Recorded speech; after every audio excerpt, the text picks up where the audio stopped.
Hello, everybody. Welcome to another edition of the GDQ Hotfix. Happy to have you all here.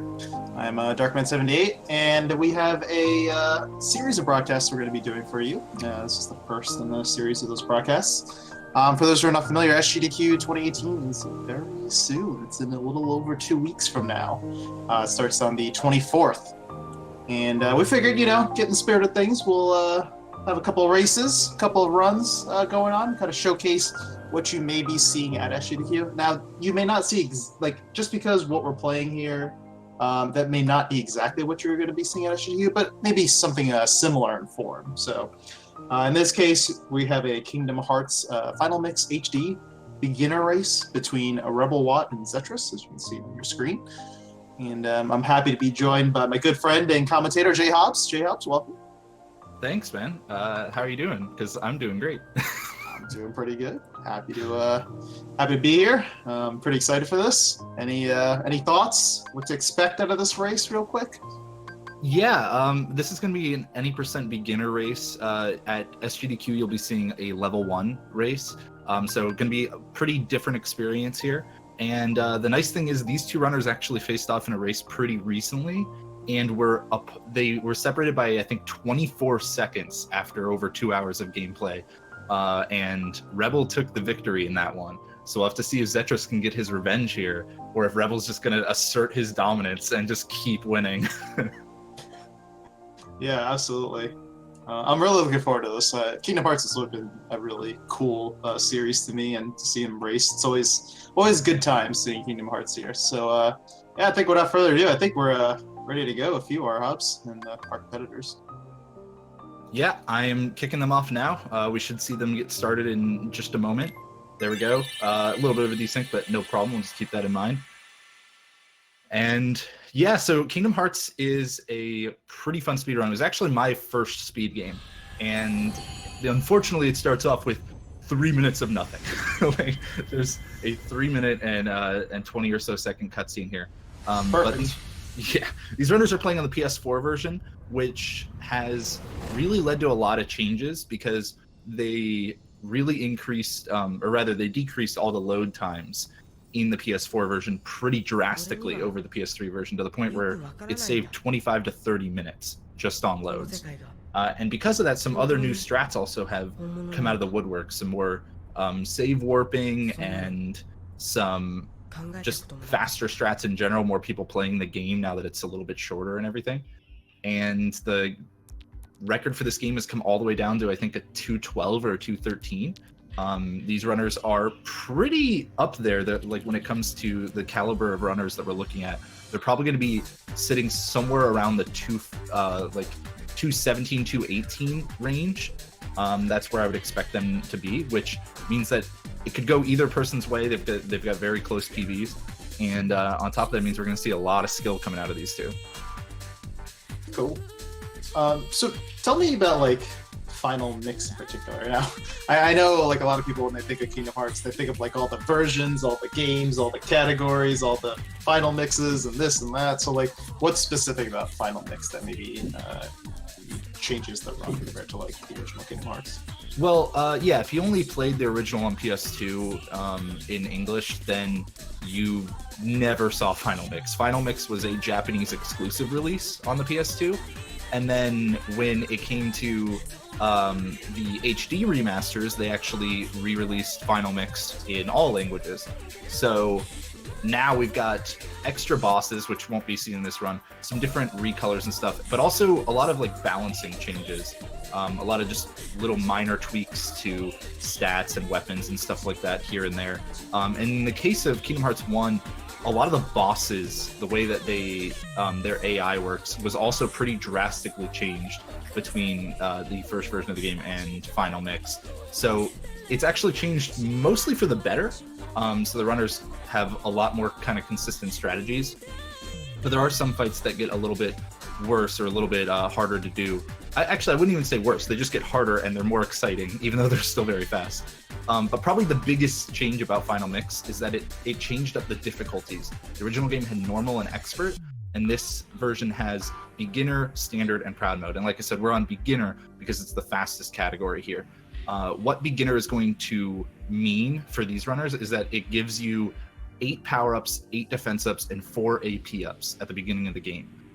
They will be using all of the power-ups and defense-ups in order to basically just make themselves really strong.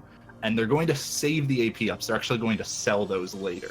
On top of that, you get to start with a little bit of extra equipment. And it looks like, here we go, they're finally gaining control and moving onward. The first thing to note here is that you have a choice between 3 weapons here, and both runners are going to pick the staff. This determines which order your in which order you gain abilities as you level up. You also have to choose a weapon to give up, and they're both going to choose the shield because we don't really need the added defense or anything. The giving up weapon is not as important. It's just a minor stat change. The other thing that the staff gives you is an extra MP, and magic is going to be very, very useful throughout this run. Even though we end up being incredibly strong due to all those power-ups for our regular swings and stuff, magic still ends up being really useful. So we get the first shadows fight here now, coming up in just a moment. We don't really count that first one. You just have to kill one shadow. This, if it goes perfectly, will take 2 combos. It looks like Zetrus's almost went perfectly, but he couldn't quite get the finisher on the last guy. Shadows are incredibly obnoxious because they can dip underneath the ground and become invulnerable for a while, and they are very random. They'll just do it kind of whenever they want to. So, talk to me about, we had a question in chat about the Japanese difference compared to like English. Does it save a lot of time because of the text? Yeah, so that was another interesting thing that was found right around the time of the PS4 release. I think it was actually a little before it. But Japanese saves about 55 seconds on text over the English version, which is quite a bit. Almost a minute is a lot in pretty much any speed game. However, there was an English exclusive glitch found that evens the playing field a bit. So Japanese is still faster by about 20 seconds or so. But English is now actually very comparable for those runners who choose not to play on Japanese. The only other difference between English and Japanese there's like a couple very minor cutscene differences, and the X and circle inputs are actually flipped. So normally in English mode, you press circle to jump and X to swing the Keyblade, and in this version for each of these runners, they're going to be pressing X to jump and circle to swing the Keyblade. Now we got Shadows 2 up here. Zetrus, the first one out. He killed a lot of the Shadows with his first combo. That's great. This can be an incredibly obnoxious fight, again, because you're dealing with so many Shadows. Looks like Rebel didn't get as lucky on his first swing, so he's going with some air combos to try to finish these off. And it's not working out too well for him. He did get his strength increase now, so these Shadows will die a little bit faster, but they both dipped under the ground at the same time. So he's going to lose a lot of time to Zetrus on there, mainly due to luck, but also in how he handled that fight. So now both runners have touched on the first save point, and now Zetrus is using all of those those power-ups and the defense-ups that I mentioned before. That's going to give him a ridiculous amount of strength and defense right now. It will eventually catch up to him, like the scaling will eventually catch up. And as I mentioned, they're not going to use the AP-ups that they have because they're actually going to sell those later on. So we got Zetrus running up to Dark Side 1 now, first boss of the game. Not much of one. You'll be able to see exactly how much strength we get from those power-ups now. He's going to kill this boss in exactly 4 full combos. So if he drops a single combo, that means he had a bad fight, but that one was good.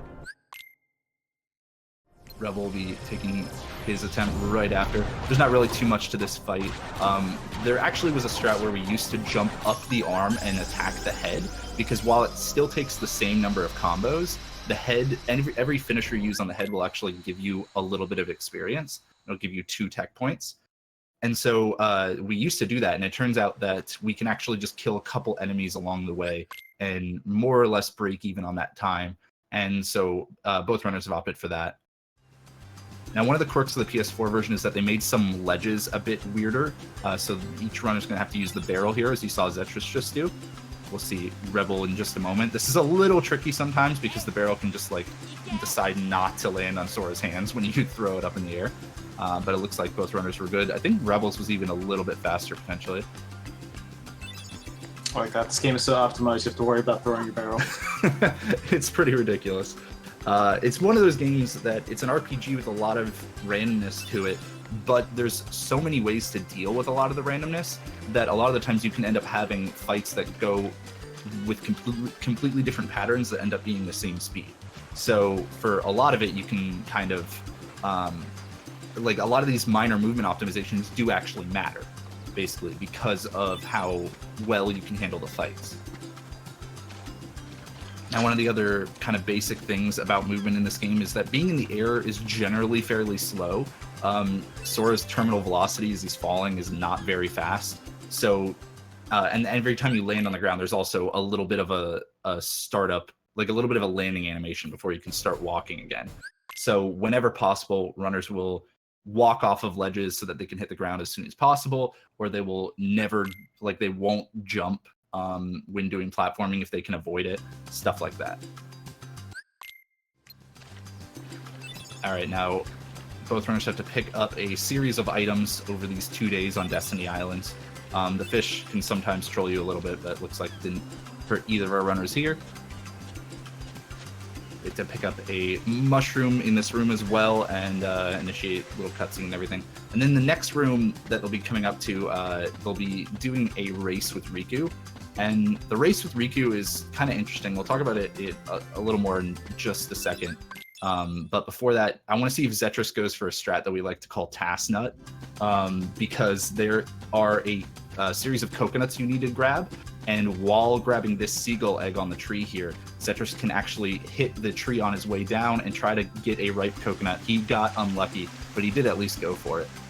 The odds of that being a ripe coconut are very low, but on the occasions where it is, it feels so good. How much time does that save? It is actually probably like a solid 3 seconds or so if you get lucky there. It's pretty nice. Okay.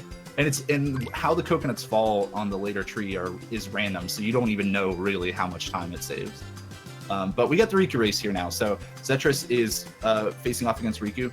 The interesting thing about this race is that it doesn't end until one person has finished until Sora has finished and Riku is close enough to the ending. So you can only go so fast.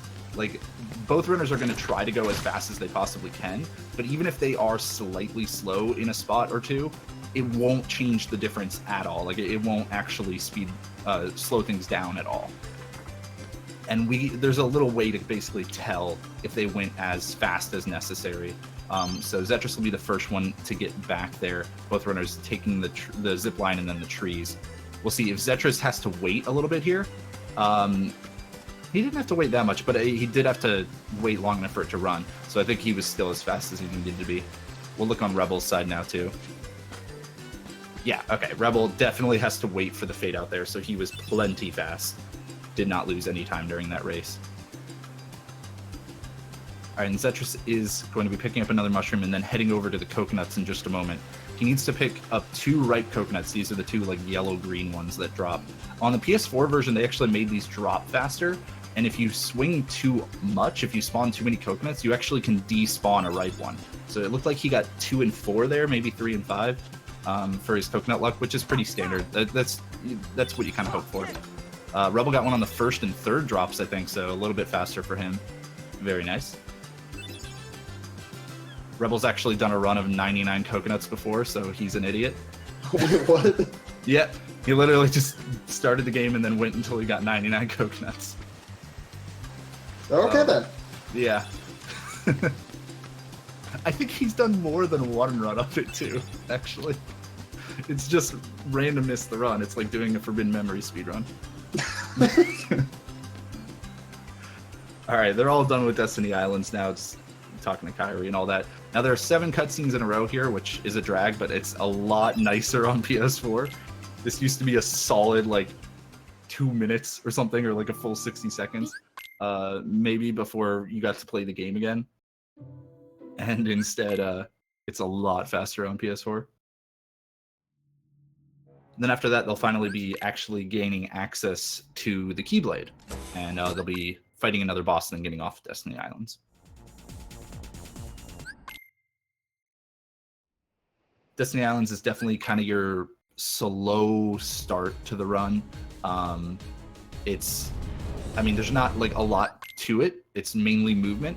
I actually like the movement in this game quite a bit. There's a lot of really small nuanced optimizations that you don't always see.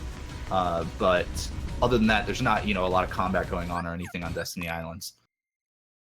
So it's always nice to get past that part. So we had a good, well, not really a question, more of a comment, is they're going to beat this game in less than 3 hours? Jay, how are they going to beat this game in less than 3 hours? Basically by never grinding. One of the nice things, what's funny is that you actually don't grind on any category in this game, but for completely different reasons. So one of the reasons that they don't grind in this is because of all those power-ups. But we see Zetris on Darkside 2 now. He's trying, you can see this one takes a lot more combos, but he had a really nice fight. Very fast combos. Let's see, Rebel Watt's up next. His are looking good as well. Both runners want to do air combos because the ground combos are just significantly slower. And his fight looked pretty good as well. I think one combo that he didn't completely get to finish, but no ground hits. So with the battle system, obviously there's like a form of, I guess, aim assist, for lack of a better word, in the action-oriented combat of this game. Like, does that more so hurt the players or help the players in speeding up things? It's actually both. It's interesting you brought that up. The auto target can be really awful sometimes, but the lock-on system is great because you can switch targets at whim and everything. So you tend to see the runners lock on a lot. What Zetris is doing right now is he's killing... Wow, he got 4 shadows in one swing there. That's really nice. It's really good luck. He needs to kill 5 shadows. Oh, he didn't see that he killed 4. He needs to kill 5 shadows in order to progress the story, basically. Rebel got 3 on that swing, I think, so he's going to be killing 2 in this other room as well. Basically, the game wants you to kind of walk around Traverse Town right now and run into all these cutscenes of Donald and Goofy missing Sora, like all of them just walking right by each other, basically. And instead, the way we found out eventually that it determines that you've walked around enough is when you kill 5 enemies. So they just kill 5 shadows, and then they can progress the story. Zetris is killing Leon here, our next boss. Very easy one. He got a little unlucky, and Leon used a fireball, but did the same for Rebel, so no difference there. The nice thing is they actually can use full combos on him in the corner if he uses the fireball. A lot of the times you actually don't want to use a finisher in fights because it'll knock enemies back, but because both identified that Leon was going to be in an animation in which he wouldn't get knocked back, they were able to use full combos just a little bit faster to mitigate the slight time loss of the fireball.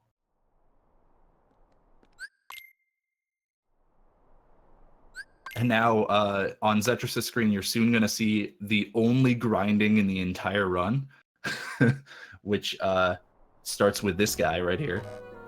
Killed him for 4 experience. He's going to kill 2 more. And that is going to be the entire amount that they grind in the game. Whew, that was long. Yeah, there we go. It's done. The reason that they do that is actually to hit level 7 at the end of the next forced fight against some enemies, because that'll give them a strength increase right before the next boss. And that actually doesn't, in the optimal case, it doesn't speed up the boss, but it does mean that the quote-unquote optimal case can always happen. Whereas if you don't hit that level 7 strength increase, then you're actually a little dependent on randomness from the boss. So Zetris had a nice pre-fight to guard armor here, and now he's going to be looking to deflect this arm. He did a nice job of it there. He's going to try to break all the pieces. Zetris going with the method of targeting onto the body, whereas I personally like to target onto the limbs. It looks like he switched to one of the feet now. I think Rebel, I'm not sure if he deflected the arms there, I didn't quite see. Zetris has been having a little bit of trouble finishing off these pieces, maybe opening some time for Rebel. Yeah, Rebel's already knocked apart all of the pieces now. There's a little invulnerability period while they're waiting for guard armor to drop, and Zetris started his combo too early, slightly missed time. So Rebel gaining a lot of time in that fight, actually, and now the lead is probably, it's actually probably pretty even with the little desync that we have. So that was very nicely done by Rebel there to catch up a lot of time.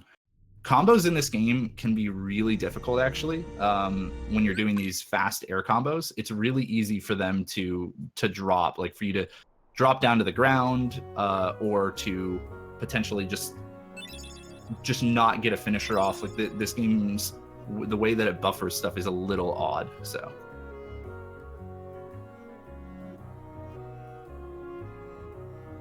All right.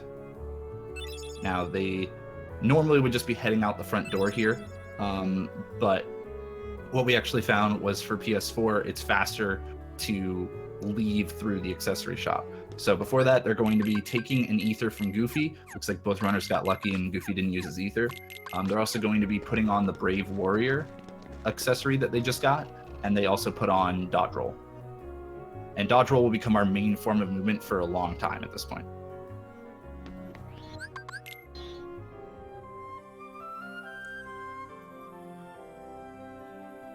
So is the dodge roll significantly faster than just walking? Yes. So dodge roll is a lot faster. You just press square and you keep, dodge rolling over and over. So there's a lot of spots where you actually want to know exactly how many dodge rolls you can use before like jumping off a ledge or something like that. And you want to try to maximize your time on the ground so you can continue to dodge roll. All right, I'm ready for this high-octane gameplay action going on right now. Yeah. So now we got a gummy mission. The one nice thing about gummy missions in this game, gummy missions are mostly auto-scrollers, for anyone who isn't familiar. But the one nice thing about them in Kingdom Hearts 1 specifically is that you actually can speed them up a little bit. So you can see that both runners got rid of like all of the pieces on their ship, and they only added a cockpit and an engine, which is the bare minimum that you need to have the game let you fly, basically. And it turns out that if you just take the more pieces you have, the more pieces of armor and everything that you have on the ship, the slower it will actually move. So that is why they did that. I also mentioned that they're going to be selling the AP boosts later. That is going to be for some gummy upgrades. That's actually the only shopping we're going to do is for upgrading the gummy to make it go faster. I was about to say, why would anybody ever waste their time upgrading the gummy ship? Yeah, it can go a lot faster, man. And you lose a significant amount of time if you ever forget about that. Are you admitting to the fact that you may have done that before? Everybody's done it before, man. I don't think there's a single runner of this game who has not forgotten one gummy menu at some point. Even Zetris forgot one last time these two raced. Oh, Luckily, wow. It was the most minor one that he forgot, but still. All right, Zetris, the first to land in Wonderland on our screens, is going to be heading in here. No fighting for a bit, just a few cutscenes, and got to push the bed out of the way and then become small and everything. If you ever forget to push this bed before becoming small, it's a pretty significant time loss, so good to see neither runner made that mistake. Now, one thing to kind of bring out now, I think, now's a pretty good time for it, is that you'll notice that their command menu, if you look at Rebels, it just went from blue to red. Anytime that the command menu is red, you cannot interact with items. Like you can't interact with chests or anything you need to examine, anything like that. So anytime that we need to do something like that to progress the plot, we need to make sure that the command menu is blue, which a lot of the times means finding creative ways to avoid enemy triggers. And Wonderland is all about that. So Zetris is going to kill off this group of enemies because it's a lot faster to kill them than to despawn them. He uses a lot of fire stone to do that. Then he's going to hug this wall as close as he can in order to grab this chest, which has a piece of evidence in it. If you're a little, like even just slightly too far away from the wall, your command menu will go red because some enemies will spawn and it'll waste quite a bit of time. It actually happened to Rebel last time these two raced, but didn't happen to either of them this time. And the game wants you to get 4 pieces of evidence, but you actually only need 1 in order to progress the story. And because of that, now one of these boxes will have a soldier in it and the rest will have some variation of Donald and Goofy. And it looks like Zetris got the soldier, which is what he wanted. Ideally, you get either the soldier or Donald and Goofy. Both got the soldier. That is the best thing you can get. There is a tell. It's the first box that hits the ground that has the soldier in it. But on PS4, they started dropping faster, so it's actually harder to see now. Now we have the Crank Tower fight. The interesting thing about this fight is that it is not based on a health bar. It kind of has like a hidden health bar or something. Oh wow, Zetris with a very nice destruction of it at the end. It's a really awful fight for the most part, because sometimes it will just not die. Like the Crank Tower will just take forever to explode. And it turns out if you do slower combos, like if you literally just time your combo to be slower paced, you will end up dealing more damage to the tower once all the cranks are gone. So that is something that I think Zetris found out. If he didn't find it out, he at least was one of the main people who championed it, and he has gotten very good at that fight, and it showed there. Now they're going to do some interesting movement here. You're going to see Zetris grab a ledge and then flip up instead of just kind of walking around or jumping up on top of the thing. This is actually all specific movement to avoid enemies from spawning, because once again, they need to examine these torches in order to light them, and so they need a blue command menu for that. Also, if each runner is not a baby, they'll dodge roll across these tables. Nice. Zetris got his, and Rebel got his as well. Very nice. Very slightly faster than jumping between the tables. But it got harder on PS4. It used to be free in order to do that dodge roll, but it got harder on PS4. And if you ever fall, you spawn a bunch of enemies. So it's a really, really big time loss if you ever fall doing that dodge roll. All right, now we're heading into the second and final boss of this world, Trickmaster. Trickmaster is a very, very tricky fight for anybody who's starting at who's just starting to run this game. It's really easy for him to parry your attacks, and the kind of biggest part about this fight, the main way to tell that somebody's really good at it, actually comes from the platforming in it, the jumping on and off of the chair very quickly. And you can see Zetris grabbed the table by accident. So every time that he knocks Trickmaster down, he wants to get a full combo and 2 swings in after that. Both runners have been pretty good on that so far, I believe. Zetris looks like he should be finishing off the boss soon. There it is. And Rebel, he ended up letting the boss walk around a little bit, but he did finish him off now. Not really sure what happened to him, why he let him walk around, or maybe he just kind of positioned himself a little poorly, but not too bad. He recovered very, very well. So talk to me a little bit about like the depth of the combat system. Like, you were just talking about like the specific steps they were taking in order to kill the boss. Like, what happens if something goes wrong or they do something that they weren't intending to do? How much does that like diverge from the path? So the thing about that fight in particular is if something goes wrong, then you're probably going to start getting parried by the boss like crazy. If you're not approaching from the right angle, or you are swinging too quickly or swinging too slowly on your first hit, then you're going to either whiff or you're going to be parried by the boss. And that will end up losing a lot of time, because anytime you get parried, you're going to be locked in an animation as you fall to the ground, and now you can't reach the boss. You got to get back on the chair. So it's really pretty much every fight works that way. Every fight has its own little specific twists to it. Whether it comes to how fast you're mashing out your combo that matters, or if it's the angle that you're coming at, or how high you're jumping, how low you're jumping, stuff like that. So while it seems like there's not a lot to the combat system initially, and to be fair, there's not right now, it will get deeper.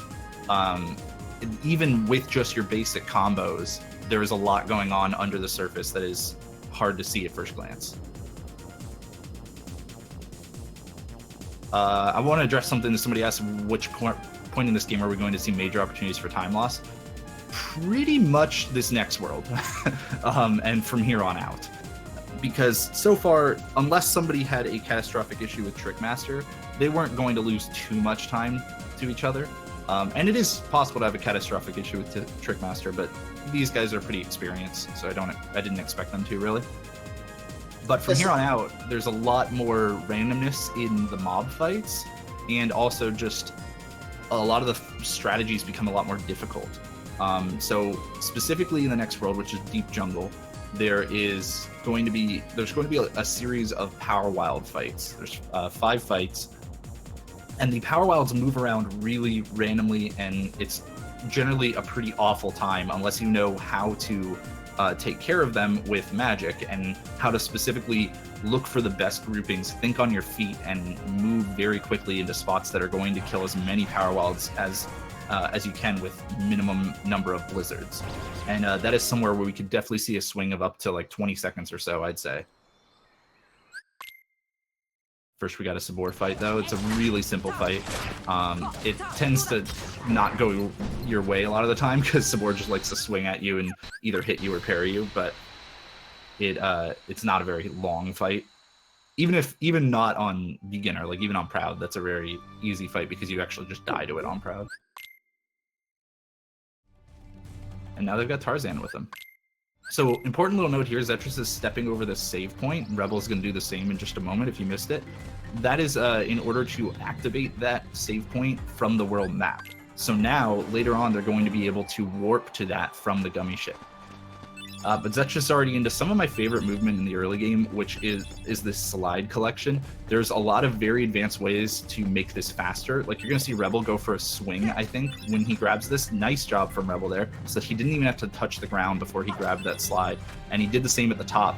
And when he does that swing, it also frees him up to mash the text box away a little faster. So both runners doing very nice movement there. I think Rebel's was even just slightly faster than Zetris's. So I know you talked a little bit about like the variance and the speed run, and obviously you mentioned at the beginning that these two are part of a really close race. What would you say between two runners of this caliber? What would be like an average, and I guess a good race, like the time separation between the two? There is a big factor to that. Later on, there's a huge random factor that can drop like 55 seconds. Or it's probably less now on PS4, completely out of your control. Knowing these guys, if that happens to one of them, I kind of expect them to stand still and even it out. Wow. Because they've done that before, just kind of gentleman's agreement. I don't know for sure if they'll do that. I'm not like pressuring them to do that or anything. But that is a big factor. But either way, like I'd say anywhere within a minute or two is still a pretty solid race.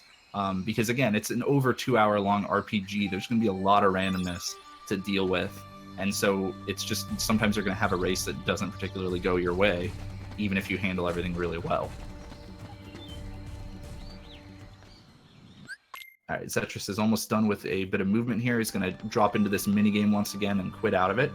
Just sending him down to the camp. And then he'll be starting his Power Wilds fights in just a moment here.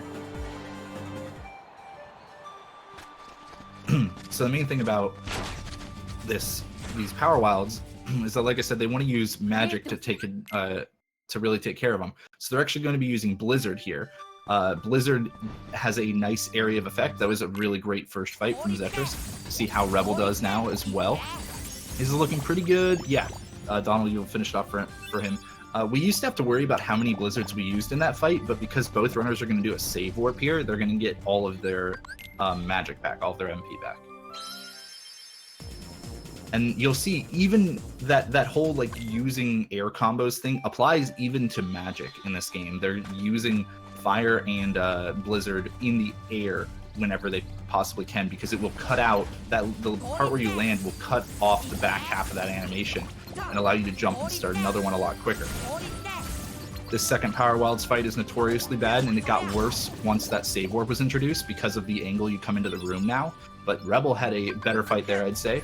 Both runners are probably going to use an Ether here now. Rebel just used his. Zetris is actually looking pretty good on MP because of how many physical swings he had to do, so he might not use his until after this room. Or he might save it for later, but I would expect him to use it in this room. Ooh, and the treehouse is not going well for Zetris right now. The Power Wilds are just not grouping up at all, so he's having to kill every single one individually. Meanwhile, for Rebel, they're going okay. It looks like he managed to catch up even a little more time. Now, here's where the runners are going to... Oh, no, they're doing the same strat. Okay, so Zetris jumped up onto this railing here. Rebel wanted to follow suit. It's slightly faster to do it that way, but it's a lot harder, as you saw by Rebel failing it once. And that was another PS4 change. Due to the way that ledges kind of changed, that strat of getting up to the higher level became a little bit more difficult. All right, into the final Power Wilds fight here now. Starting off with a full combo for Zetris. We accidentally hit the ground, canceling one of his blizzards. And that was a very important blizzard. But wow, they all grouped up for him, so he got lucky. He was able to finish that one off very quickly. Rebel's up next, and he is having a bit more trouble with it. The thing about the Power Wilds is that when you're out of MP, they really suck. And you need to be able to adapt on the fly to whether you should use a blizzard or if you're going to target one single target and use a fire, because fire is a homing attack. So Zetris definitely had the big advantage in that last fight, and it looks like Rebel lost a bit of time that way. Now Zetris is into the Sabor fight, the real fight with Sabor here, and nice deflection there. He's going to try to stun lock the boss now so that it never jumps in the bamboo. Oh, but he's knocking it out into the open. That's not great. Oh, he was able to finish him off though before he jumped in. Rebel's going to have to take his attempt now, starting off with some fire spam, a little different from Zetris. In fact, he's not even going to go for a deflection initially. Now he lets Goofy deflect the boss, actually, which is fantastic. And he's going to have a much faster fight than Zetris. So catching some time back up there. So why is it the Rebel opted to do the different strategy? Was it because of what the boss gave him, or is just maybe a more riskier strat? I believe that was probably... that might have just been personal preference. It is, the boss can actually give you 2 different openings at the beginning, so he probably always starts with fire, and if the boss decides to leap at him instead of what it did, which was kind of like slowly walk up and then growl, he probably would stop using fire and start doing physical combos once the boss got into range. But it didn't happen that way for him, and he ended up having a really nice fight because of it. Now they're on to this little black fruit mini boss. Zetris got trolled. It takes 15 hits to break this thing, and Zetris got hit by a Power Wild right before his 15th hit, so a little unlucky there.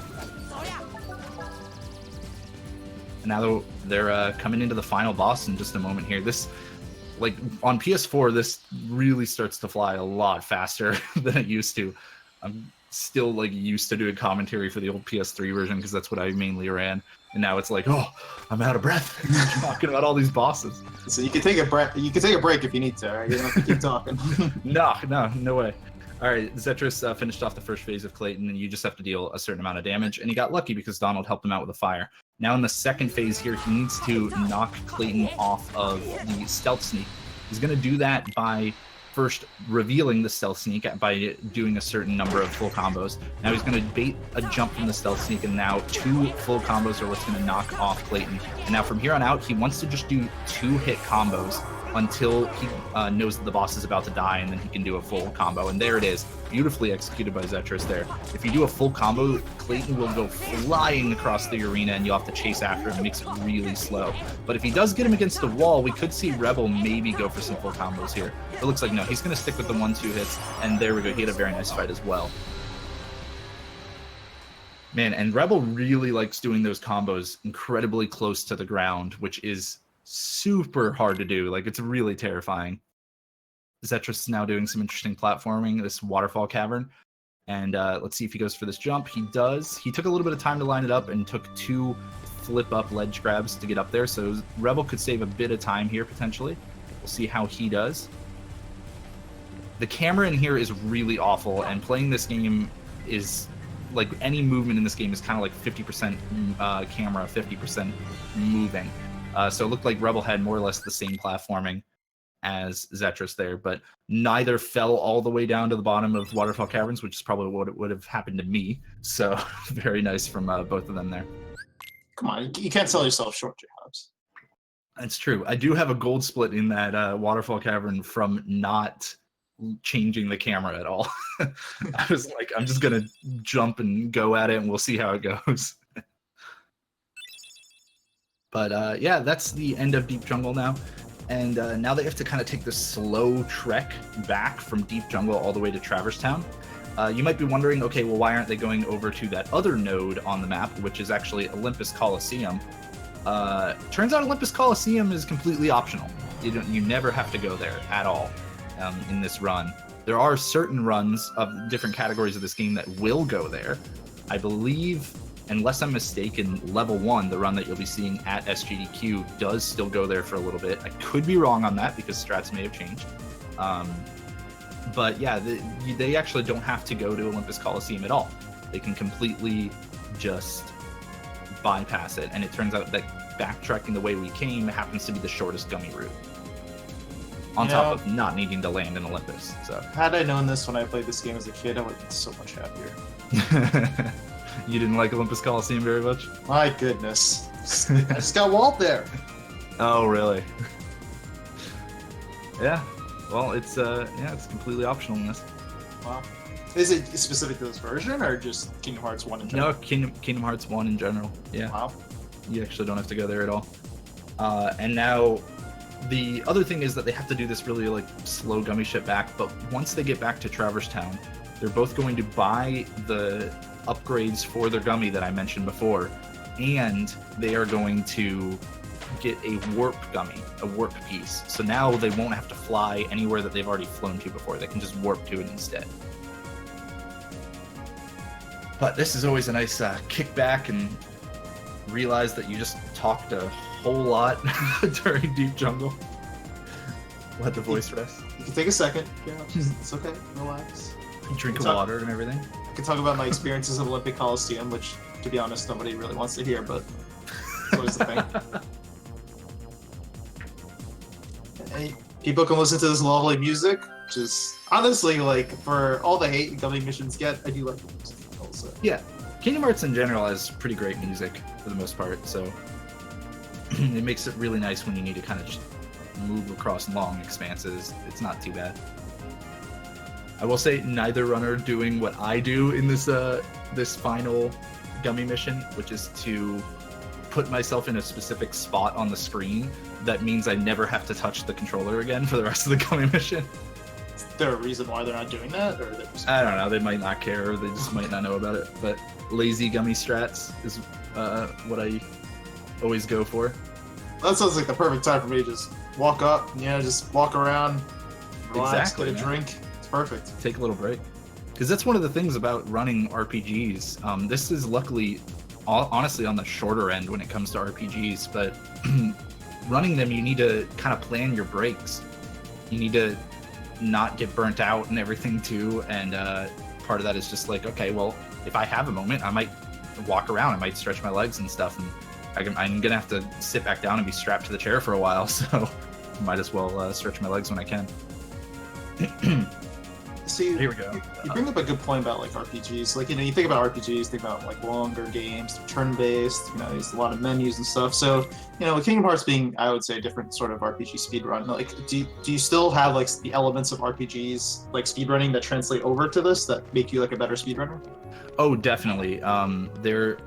The menuing in this game can really lose you a lot of time. That's one of the things. Both just if you don't memorize it for some reason, or if you have trouble executing it, which is a big part of a lot of RPG speedrunning. And knowing like how to adapt to the randomness is kind of like a lot of this run. That's how almost every single mob fight in this game works. Looks like Rebel got a little bit better luck maybe here. Yeah, okay. It didn't really go that much faster for him, I guess. But both runners had to get rid of their red command menu so that they could open up the entryway to the underwater cavern here. Now, one of the other things about like RPG speedrunning that I've always loved is the way that routing works. Sometimes you can pick up an item at the beginning of the game and you're not going to use it until the very end of the game, right? But you have to be thinking about that. You have to consciously know like what to get early on. In order to save time later, and that definitely happens all over Kingdom Hearts. I mean, even already there are elixirs that they got from the beginning of the game, from their first visit to Traverse Town, that they're not going to use until literally the last world. So it's always an interesting factor of RPGs to me. But now both of them have talked to Leon twice. They got the gem for summoning Simba that they'll be getting in just a little bit here. Now both runners got to head over to the 3rd district in order to go to Merlin's place. Take a look on Zetrus' side, on the right side. In just a moment, you'll see a neat little trick. Okay, well, you couldn't see it much because he didn't change his camera, but he jumped over the edge and then used a fire aiming at the door completely blindly while falling to the ground. Instead of landing, locking onto the door, jumping, and firing again. We'll see Rebel do it, and it looks like his hit the wall, so he's going to have to use another fire. Small little strats like that add up over time. Zetrus right now seems to have, a bit of a lead here. He's got maybe 20 seconds, maybe less. That was mainly due to how those Power Wilds fights went for him. The next world that we got coming up after Traverse Town 2, which this is a lot of movement in this world, no real like fighting right here. The next world that we got coming up is Agrabah, and Agrabah is definitely one that has some of the hardest strats in the run, as well as just a lot to deal with. And so very big potential for lead changes and time swings in that world. So how often are deaths in this category? You're not likely to die in beginner once you kind of know what you're doing. At least not until the very end of the game. Right about now, they're still pretty overpowered from all those power-ups that we got at the beginning of the game. That will eventually even itself out, but for now, they're still really, really strong due to those. But at the very end of the game, if you're not you know, if you're really trying to go fast, you're not paying too much attention, it is easy for you to end up getting, you know, hit a couple times and taking a death. All right, Zetrus now save warped away from Merlin's shop. They're actually going to be coming back to Merlin's, but it turned out that it got faster to do things in this order on PS4, specifically on the Japanese version of PS4. And Zetrus is now talking to Sid and everything. He's getting a book from him that he's going to have to turn into Merlin. And the other thing that he's going to do right now is he's going to sell all of his items except for the elixirs that he has and the accessory White Fang that he got when he beat Sabor. And White Fang is going to be useful for the strength that it has, but the elixirs are useful because, for anyone who's not familiar, elixirs refill your HP and MP completely. But the reason he's selling everything is so that he can now buy those gummy ship upgrades. He'll be doing that in just a moment. First, going to be save warping back to Merlin's house so that he can deliver the book to Merlin and to, you know, just progress the story. And he'll also be getting the Simba summon from the fairy godmother here. And the Simba summon, it's slightly less useful on PS4 than it used to be, but it's still really powerful. It's summons in general in this game are probably more powerful than a lot of people realize, but specifically Simba, I mean, people rarely use Simba, I think, casually, especially once they got access to some other summons. But it turns out that Simba's actually really powerful because he scales off of your maximum MP, and they're going to be getting a lot of equipment later on that's going to increase their MP a lot. That's going to make Simba do a lot of damage. So we'll talk about that much later in the run when they really start using Simba, but it is a really great summon for their purposes.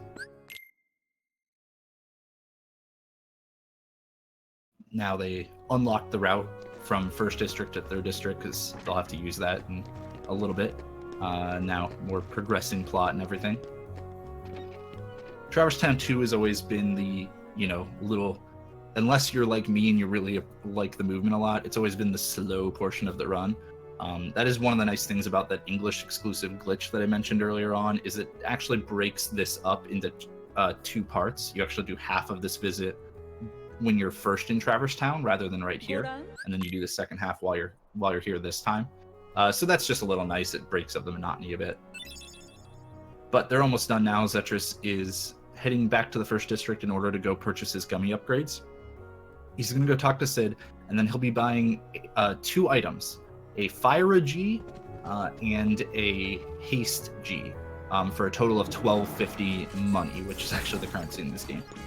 And those 2 items, that is an engine upgrade, is what the Fire G is, and the Haste G is an acceleration gummy, which effectively allows you to use a boost during every gummy mission. And those 2 pieces speed up the gummy missions a ridiculous amount. It's why it's the only shopping we do in the whole run. So you'll see now Zetrus is putting them on. He's going to replace his old engine with the Fire G, and then he's going to put on the Haste G. And immediately leave and go over. He's going to warp back to Wonderland in order to get to that warp hole that's on the world map. It's actually faster to travel from Wonderland to the warp hole. See that Rebel is putting a gun on his ship so that he can be lazy, which I'm always in approval of. Meanwhile, Zetrus didn't run with a gun. In beginner, you're not very likely to die in these gummy missions until like the very end, but it still can be a little scary. Zetrus has done so many runs without a gun that I don't expect him to. And he didn't put it on just to save himself the tiny amount of time it takes to actually put it on. Wow. So, but this could potentially backfire for him? It could, like, at the very end of the game, like in some of the, like in the last 2 gummy missions or so, it could potentially. Again, it's a minuscule chance when it comes to Zetrus. He's done this so many times. I would not expect that to even really be something to worry about. It's more of like a if you're not paying attention kind of situation. Like if you've been doing attempts all day or something and you're just kind of out of it, or if you're not a big fan of the run that you're currently on or something. But in a race scenario, I wouldn't expect it to happen to either of them. The reason I like having a gun on the ship is because it means that for a lot of the gummy missions, you can just stay in the center and hold square and shoot. And just, there you go. You'll just boost and shoot things, and everything will always die in front of you. All you need is a wireless controller and you're set. Yep. Well, it's a PS4, man. They're all wireless. True. It's true. Forgot about that. On PS3, there used to be a little exploit where you could hold down buttons and then open the PS3 like menu, and it would keep those buttons held. So you could straight up put the controller down and walk away, and it would work. Unfortunately, it doesn't work for PS4, but it was really nice. All right, Zetris is now into Agrabah. As I alluded to earlier, this world has quite some of the hard strats, as well as just a lot of potential time loss. The first boss that they're going to be fighting is Pot Centipede, but there's a little bit to go before that. Zetris, first of all, was supposed to kill those bandits in that other room. The game wants you to, at least, and it's mainly because it wants you to unlock this switch for a door. We found out that you actually don't ever need to unlock that door in the PS4 version because it's faster to use a warp to the world map at one point. That's why he rolled over the save point there. He also picked up a Mega Elixir, and I don't know why he opened the menu there. That's not something you generally do. I think maybe he was just doing half of a... There's going to be a menu coming up later, and I think he was just doing half of it right there. It looks like Rebel is too. Maybe people determined that it was a little bit nicer to do half of this menu right now. But now we have the bandit, the saving Aladdin fight is what we tend to call it here, with these bandits for Zetris, having to deal with them with blizzards. Now you actually can use Simba in this fight, which is what we used to do for a long time, but it became on PS4 people just kind of found that you can potentially have a better fight by using blizzards. It is a lot harder though. So far it's looked pretty good for Rebel, certainly better than Zetris's was looking. So if he can finish off this last guy, yeah, he definitely saved some time back there. And now we have Aladdin, we're able to put him in our party, which we are going to do, but first, both runners are going to be doing a save warp from the storage area to Aladdin's house. And anytime you do a save warp, your party goes back to your default party. So that's why they didn't bother putting Aladdin. You'll see now Zetris is going to put Aladdin in his party, and then he's going to probably do a menu to mess with Aladdin's abilities. It is somewhat optional, so he may have just decided not to do it. And that's what it seems like he's doing at the moment. Ooh, Zetris got unlucky. He walked into the room and the command menu was red, and he knew immediately that that meant that he got an unlucky spawn of black fungus. Black fungus give a lot of experience, but since we don't care about grinding in this run, it just sucks that you get it. And so did Rebel, so they actually got the same luck there. That would have been an easy way for Rebel to save some time, but no, they got the same luck there. Just really wanting to keep the race as even as they can. Black fungus basically just take a really long time to kill, and that's why instead of dealing with them, they decide to leave and re-enter.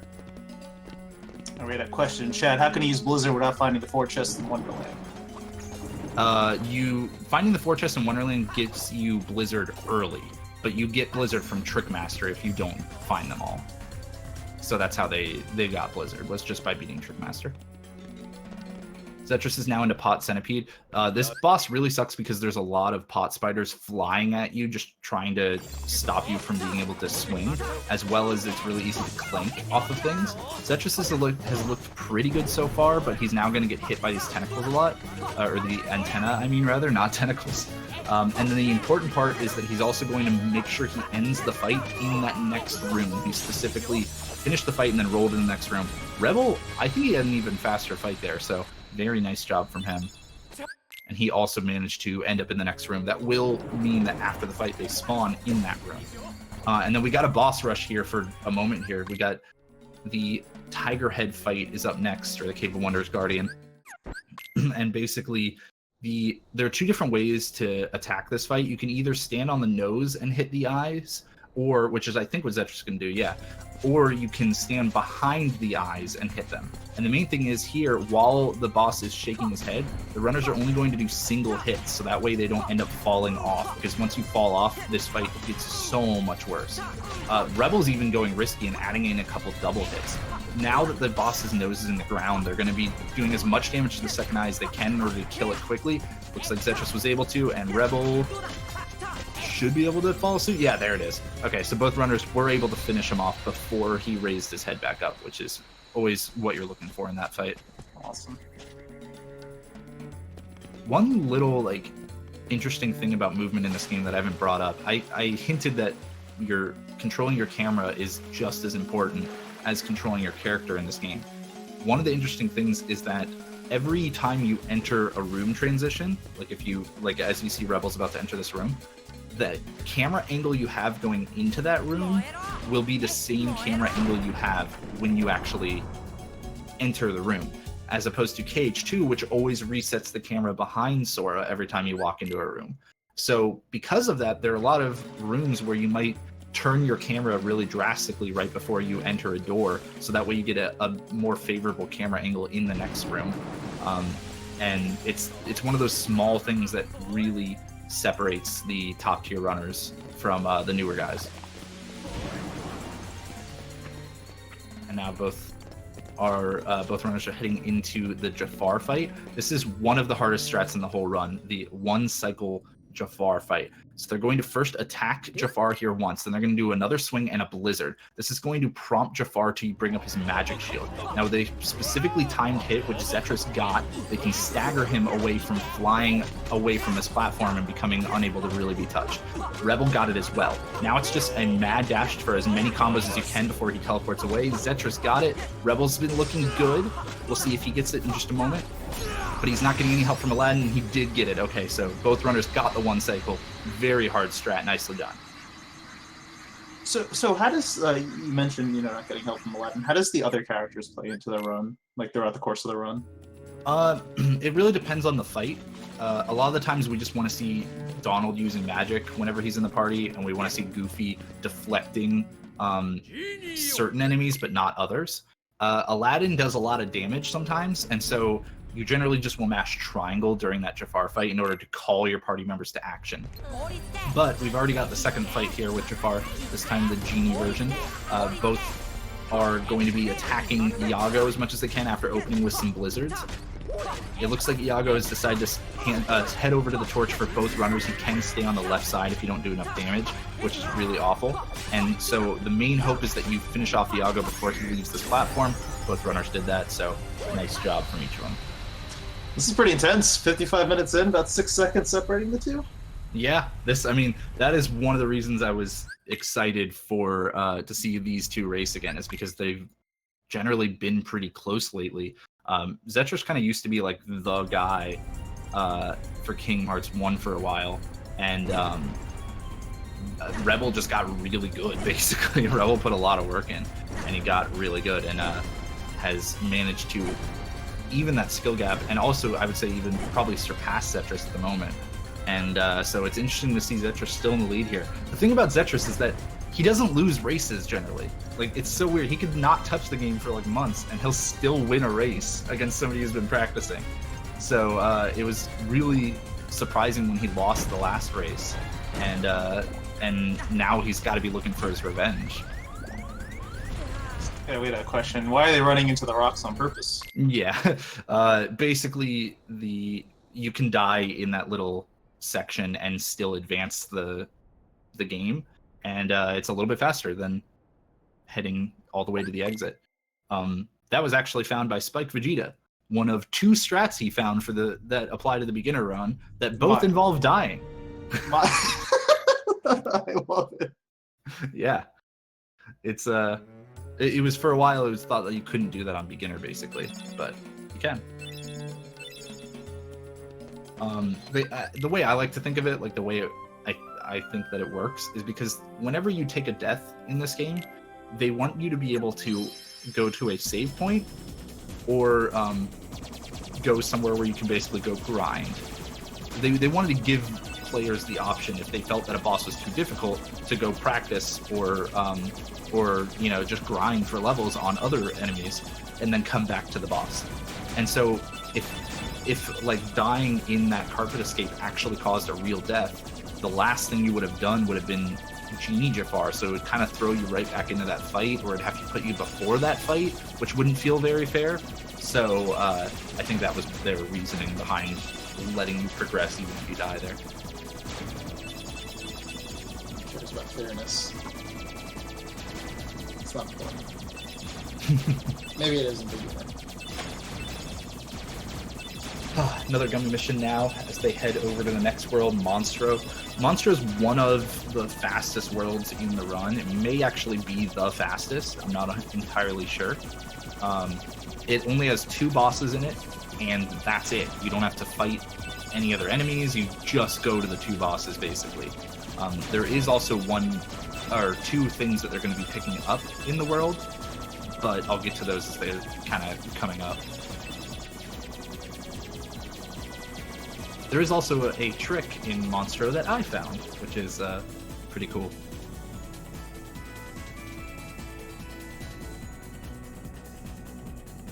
But first you have to sit through this long animation of the whale swallowing you. Always a little obnoxious. I'm gonna take a look on my screen here, see if I can get us like a really good estimate of how far apart they are. It looks like they're about 4 seconds apart right now. So, yeah, almost an hour in, 4 seconds apart. That's pretty awesome. That's amazing. Oh man, we're gonna have a repeat of another back and forth race between the 2. I know. I'm hoping. Can your heart take 2 in a row, you know? I want to see Rebel take that lead, man. All right, into Monstro we go. The Monstro has some water in it, and one of the interesting things is you'll see Zetris jumped into the water after running just a little bit. That's because swimming tends to be pretty slow.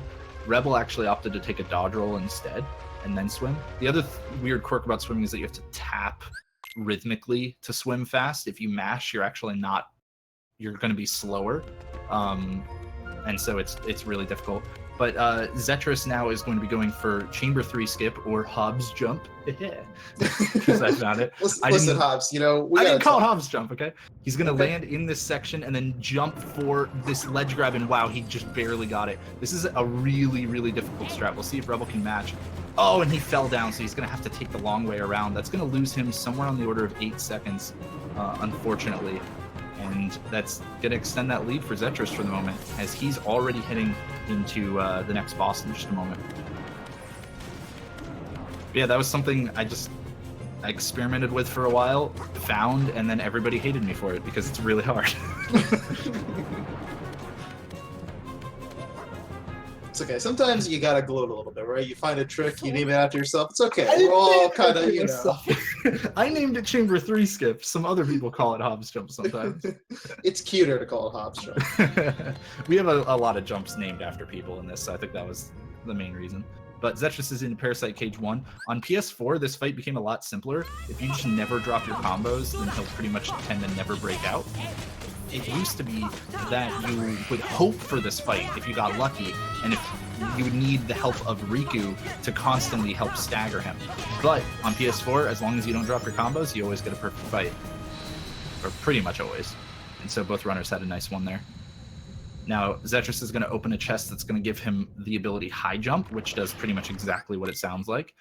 And then he'll be doing a menu. He'll be putting on some abilities for himself and for Donald. Actually, he might hold off on the Donald ones. Yeah, he does hold off. So he put on High Jump, and then he also put on Scan. What else did he put on? And some other stuff.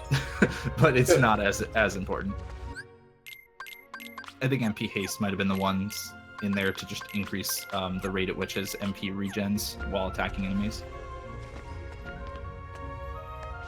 Let's see if Rebel goes for a little bit of tricky movement here, doing a dodge roll. Yes, he did. Oh, that's always a little risky because you can fall all the way to the ground and have to run around and do all the platforming again. Zetrus now into Parasite Cage 2. The deal is mostly the same for this boss, except at a certain point he's going to bend backwards and like open up his stomach because he's going to get like stunned more or less.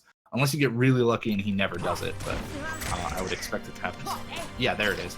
So during this time, Zetrus actually dealt enough damage that he could probably just do full combos, but he still did some 1-2 swings without the finisher, because too many finishers while the boss is open like that will cause him to kind of revive, and then it'll be a lot harder to finish him off. You got Rebel though, he's getting lucky and the boss is never getting knocked down, and there it is. A pretty much perfect fight from Rebel. That was great. A lot of the time, the way the boss can get knocked down is from Donald and Goofy jumping up and trying to attack him in the face. So you generally like to see them not do that.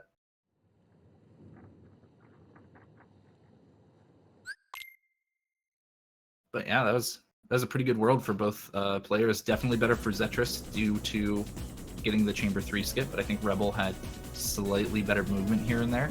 Or sorry, slightly better fights. In general, Rebel does his air combos so low to the ground, it's really risky, but he's pretty consistent at it, and so that tends to save him time, just a fraction of time over Zetrus on every single combo that he does, which can really add up in a fight like that where all you're doing is just attacking the boss endlessly.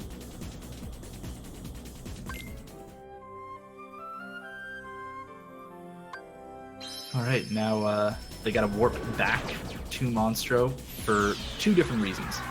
The first being that this actually is just faster than taking the gummy route to the next world, Halloween Town. But on top of that, there's an item that they want to pick up called Water Gleam, which you're going to see Zetrus get right now, basically. He's going to do this bit of platforming and then he grabs it out of this chest. Water Gleam is another summon gem, and it specifically gives them the summon Dumbo. And the thing about Dumbo is that he is not useful in combat in the beginner run whatsoever. But he is useful in another way, and I'll leave it at that until we kind of get to that point of the run. Other than that, he put on the Ray of Light accessory, as you're seeing Rebel do right now, which gives him extra MP. And he specifically did that before leaving the world. That way, when he stepped on the save point, it would give him all of his MP back. So that way he can start Halloween Town with all of his MP. Now you might be wondering, why are they going up on the top route? Why not the bottom route on the world map? Why head to Halloween Town? Similar to Olympus Coliseum, it turns out Atlantica completely optional. And the way it actually works is that you need to complete 2 of 3 worlds here. You have to complete either Monstro and Halloween Town, Monstro and Atlantica, or Atlantica and Halloween Town. And Atlantica, as consistent of a world in a speedrun as it is unbelievably slower, unfortunately. And on top of that, you get some really good magic from both Monstro and Halloween Town. So because of that, they won't bother going to Atlantica at all. Both runners have now picked up a power-up out of this chest here. That is going to be the only one that they pick up throughout the world, and that's going to be the final one they use in the run. We've pretty much hit the point where those power-ups at the beginning of the game are really evening out now. So they do need to use that additional power-up that they just picked up right away in order to keep doing as much damage as they possibly can to bosses. The way strength scaling works in this game is that against bosses, there's kind of a cap on how much damage you can do. Even if you have the maximum strength stat, there's still only a maximum amount of damage you can do with every Keyblade hit against every boss. But it doesn't work that way against regular Heartless. The more strength you have, the more damage you're going to do to them no matter what. So it's always good to have as much strength as they possibly can whenever they have a lot of mob fights, if they can't use like magic against them or something. Zetrus now into the first of 3 entrances into the graveyard. He is keeping his distance to make sure that his Blizzard hits all of the enemies there, and he's also picking up a few MP bubbles as he waits for the cutscene to start. Looks like Rebels is going more or less the same. There's not too much that's special to that fight. That one's fairly simple once you've done it a few times. Now they are gonna go. There's kind of a lot of back and forth here, and going and talking to Dr. Finkelstein, and then going and finding an item, and then delivering it to him, and then finding another item and delivering it to him. And that every time they do that, they're going to be going back through the graveyard. But every time they do, it's actually different enemies that spawn. And in this next one, they need to go examine the coffin at the end of the room. And as I mentioned way back in Wonderland, in order to examine things, you need a blue command menu. But there are some enemies in here that are really slow to kill.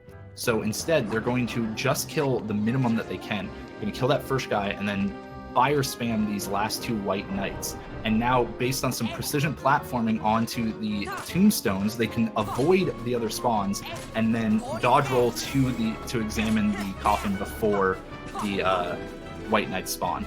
Rebel didn't even have to deal with it because he got lucky and he got white mushrooms, which it's lucky and unlucky. They're pretty fast to take care of because they only require 1 hit to like disappear basically. But it's also unlucky because they may end up taking you a little longer than a perfectly executed set of the graveyard skip, the tombstone hops.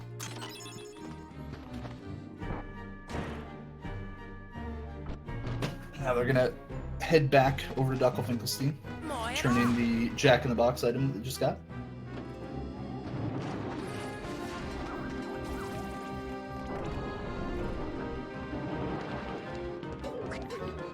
A lot of movement here, not really too much to it. As I mentioned, like controlling your camera and just having very tight movement around corners and stuff like that is really important in this game. Whenever you're doing a series of dodge rolls in a row, you can also slightly cut off the previous dodge roll's animation if you time your dodge roll really well or if you mash it very, very fast. So that's always a minor thing to look out for. And now they're into the third entrance into the graveyard. This one you actually don't need to fight anything because they both opened up that shortcut. Oh, but Zetris got unlucky and he got black fungus to spawn again, just like back in Agrabah. And that one costs a lot more time too. And it looks like Rebel did too. They both got the same luck. It's already unlucky to get black fungus. Like it's already kind of the more rare thing to happen. But on top of that, for them both to have it happen is ridiculous. And Rebel, I think, had a bit more trouble getting back into Moonlight Hill here. But he did take care of the enemies very fast, so. And I guess he got an ether drop somewhere, or he didn't use his one back in, no, he did use his one in Deep Jungle. I guess he uses one of his ethers there, maybe. He did take a few from Jack Skellington earlier, so. Wow, they both had rare truffle spawn in there too. It doesn't really matter, but. Zetris is now climbing up the manor here. The game wants you to go through the front door, but again, you need to examine it, which means you'd have to take care of the enemies that are in the way. And it turns out that you can actually jump around the scenery and climb up there. Quick little tidbit, there is a special jump that neither of them went for that's called Hobbs Jump 2 Electric Boogaloo. Is that an official speedrunning, Kingdom Hearts speedrunning term? Yes. Well, it used to be Hobbs Jump because that was the only one. That was before I found Chamber 3 skip. But then we renamed it to Hobbs Jump 2 Electric Boogaloo because Oogie Boogie. And because memes. So yeah, now they're into this next fight. Zetris has to deal with these kids, a little bit of parental control, and is going to use Blizzard to do that, tell them to chill out, basically. You know how parents do. You know how, like, 14-year-old parents do. And Rebel had, I think, a little bit better fight there. Oh, wait, no, never mind. He hasn't taken them all out yet. Yeah, so that looked pretty similar.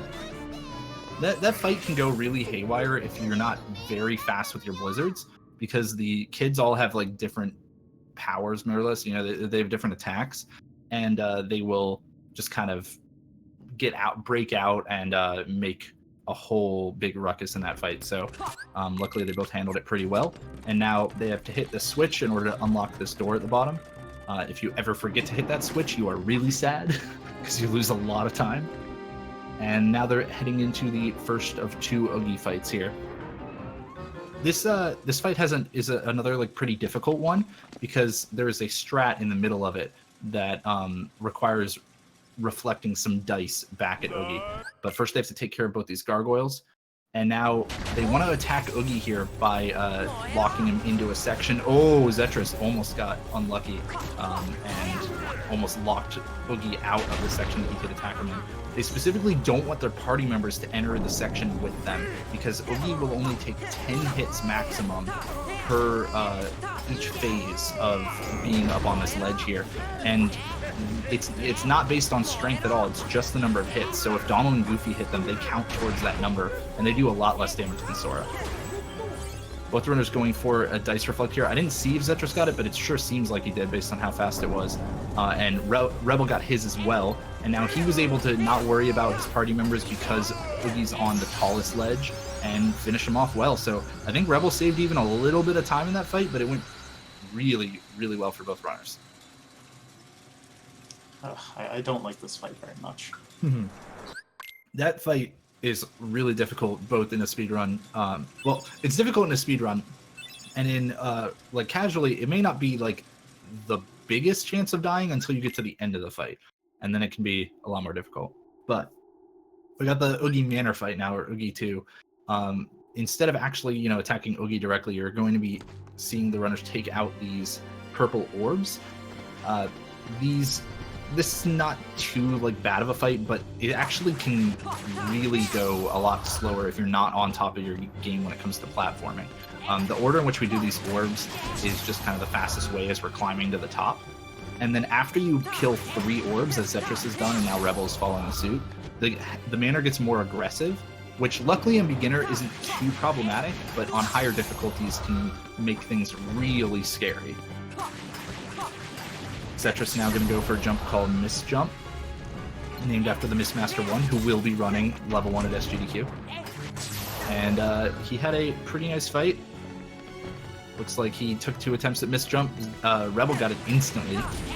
He got it on the first attempt, and it was a fast ledge grab too, so saved a little bit more time in that fight as well. So we're kind of seeing this trend of Rebels saving some time in a lot of the bosses, but Zetris is saving some time in the mob fights, or maybe in a little bit of the movement or something. So it's really been interesting to see Rebel try to, keep clawing his way back into this. I say clawing his way back into this. He's not very far off at all. He's 5 seconds away. In fact, I will try to get an exact update of how far away he is here, because I've got their streams up on a different monitor. Yeah, it looks to be about 7 to 8 seconds right now between the two, accounting for the delay and everything. So still really close race right now. And now the next big thing is that huge RNG time loss I mentioned earlier. There is basically they're trying to go to Neverland next. That is the next world that they want to get. But Neverland has a chance of not showing up. It's Hook's ship is what we call it and everything. And there's a small chance, or a 30% chance, that Hook's ship will just not show up because they haven't done Atlantica yet. The way the game determines whether it should show up or not is dependent on how many worlds you've done in this ring of worlds. So if you complete Atlantica, then Neverland will show up 100% of the time, but obviously that's really slow.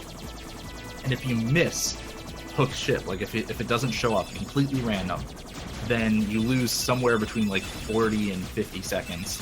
It used to be even worse on PS3, where the loads were worse. But you basically, and here's the thing, after missing it once, you can keep missing it. You have to just keep flying the gummy mission and hope that it shows up. And if you're unlucky, it won't. So we'll see. Zetris is about to find out right now whether he got Hook's ship or not, and he did. That fading out means that Hook's ship's about to show up. Oh, no. So we'll see now if Rebel gets it. If Rebel misses it, I wouldn't be surprised to just see Zetris sit there. Rebel missed it! I think he did! Oh, no. Yeah, he did. Oh my god. Rebel missed Hook's ship, so he got unlucky, completely random, no fault of Rebel, but he sucks. It's all his fault. But yeah, so you're seeing he's flying all the way to Atlantica now. This is going to cost him a ton of time. Completely random. We'll see if Zetris is a good sport and stands still in this next world, or if he's no, screw that, I'm taking my advantage, man. Them's the breaks. There's still plenty of RNG that can screw him over later in the game. So We'll find out. See if they had a gentleman's agreement or not. Yep. Oh, the gentleman's agreement. I love it. Oh, that's fantastic. So Zetris is going to stand still for probably about 40 seconds or so. I love the camaraderie, man. Being a good sport, making sure the race isn't decided based on one factor completely out of their control. Hookship is unfortunately like the big bad thing about this run, more or less. It's why I personally have always said it's never a run until you're past Hookship. Like, you could be on the best pace anybody's ever been on, but it's not a run until you're past Hookship. So I always just... Like, do most of the good runners just, like, reset if they just don't get it after this time? It's really dependent because of how, how much randomness plagues this entire run in terms of stuff that you can adapt to. Sometimes you can PB even with that gigantic time loss if you just, like, were playing that well. Other people just want to finish out the run after that. It's all dependent on the runner. But some will reset if that happens, yeah.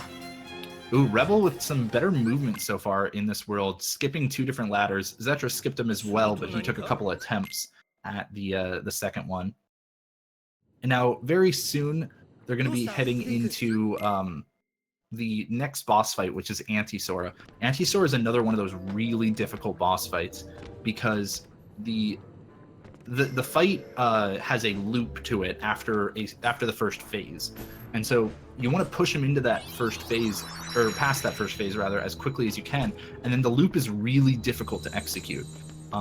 It basically depends on you forcing the boss to explode and reappear, and on very specific timing hitting him after he reappears in order to keep him staggered. And if you're not on top of your game when it comes to it, then he'll explode, or he'll run away and go underground and stuff like that, and just make the fight a lot worse. Zetris is doing a nice job. He's using an aerial attack to time his loop, and then he's using ground combos to finish it off. Knowing Rebel, I wouldn't be surprised if Rebel goes for some full aerial combos. He doesn't appear to be yet, but he is going for some extra aerial hits here and there.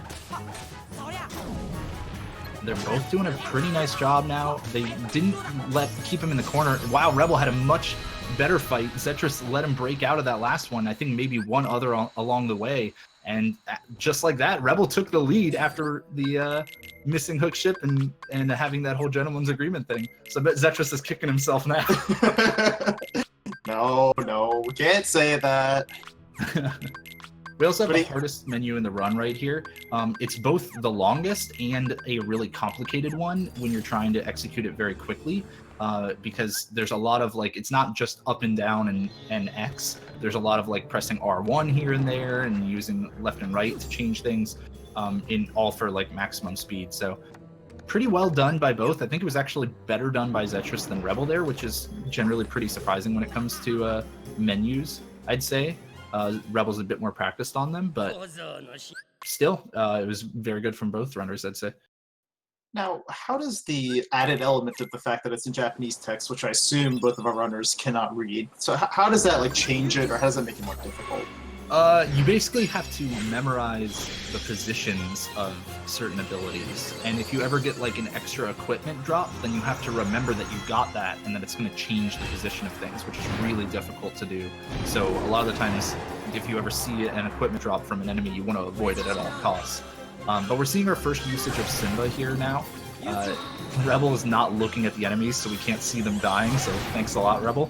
But basically, the way Simba works, you just hold triangle and he'll charge up a certain amount, and enemies can hit you out of that charge. But if you know what you're doing and you're able to kind of, like, do the charges quick enough, then you can kill them all before they really pose an issue. Now, Zetris is going to be trying to take out the battleship the last bit of this pre-hook fight, and it looks like he had a little bit better fight than Rebel, so that's nice. Now Rebel's going to be doing a very difficult strat for this boss, which is the stop loop. He's basically going to be jumping in the air using stop, and then jumping and starting an air combo, doing a full air combo on the boss, and then using stop again. It turns out that some bosses are just vulnerable to this stop magic, which does pretty much exactly what it looks like. It stops the boss from moving. All of the damage that he deals to the boss will be applied once the stop ends. Rebel had a bit of trouble getting the keeping the loop going, but he was able to finish him off quickly after the stop ended. Zetris, though, a little faster. They are just neck and neck right now. It is nuts. This is amazing.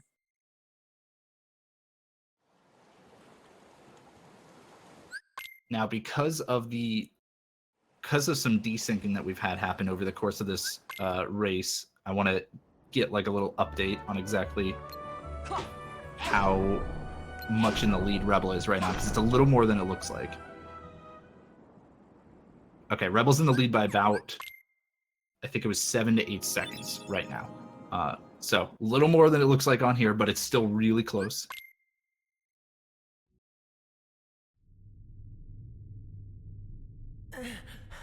All right. And now that they finished off Hook, basically they are going to pick up an item here called the Flare G, which is another gummy piece, actually. It's going to be our second to last gummy piece. And it's just an upgraded engine gummy, so it will just make the ship go faster. And then they're going to be doing a menu that involves putting on the Keyblade they just got, Fairy Heart, equipping an ability called Ars Arcanum, which is going to be really useful for the rest of the game, as well as putting on Guard and Glide if they didn't put on Guard before. Guard is useful for just, blocking attacks, deflecting objects and stuff like that. And Glide is useful for basically just some movement applications. Well, while we have a moment, just want to let everybody know that we have Mistmaster in chat. So Mistmaster is going to be the one doing the Proud Run that's going to be on Friday of SGDQ. Yeah, I'll be looking forward to that from the couch because I'll be commentating it.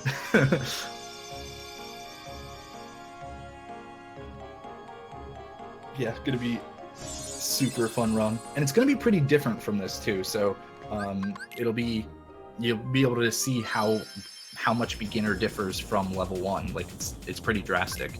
A lot of the fight strategies change pretty wildly. A lot of the movement's still the same, but some of it is different. All right, now on their third visit into Traverse Town here, the main objective is to get a navigational gummy to allow them to go to Hall of Bastion. In order to do that, they have to finish off the boss of this world, Opposite Armor, and seal the keyhole. And so they're going to head up to the Gizmo Shop, the roof of the Gizmo Shop, which the game normally kind of wants you to go through the Gizmo Shop to get up here, but due to some clever platforming and stuff, they can actually go up here a different way. Then they have to take care of all these enemies in order to use this Trinity here. Ars Arcanum is this ability you're seeing Zetris use right now, and it's the one that they just equipped from Neverland. Oh man, the enemies are really trolling him. He can't finish them off with magic either because they are resistant to various forms of magic. He did get a lucky ether drop though, and he actually spent the extra time to go pick that up. So that is pretty nice, a nice reward for his troubles with how awful those spawns were to him.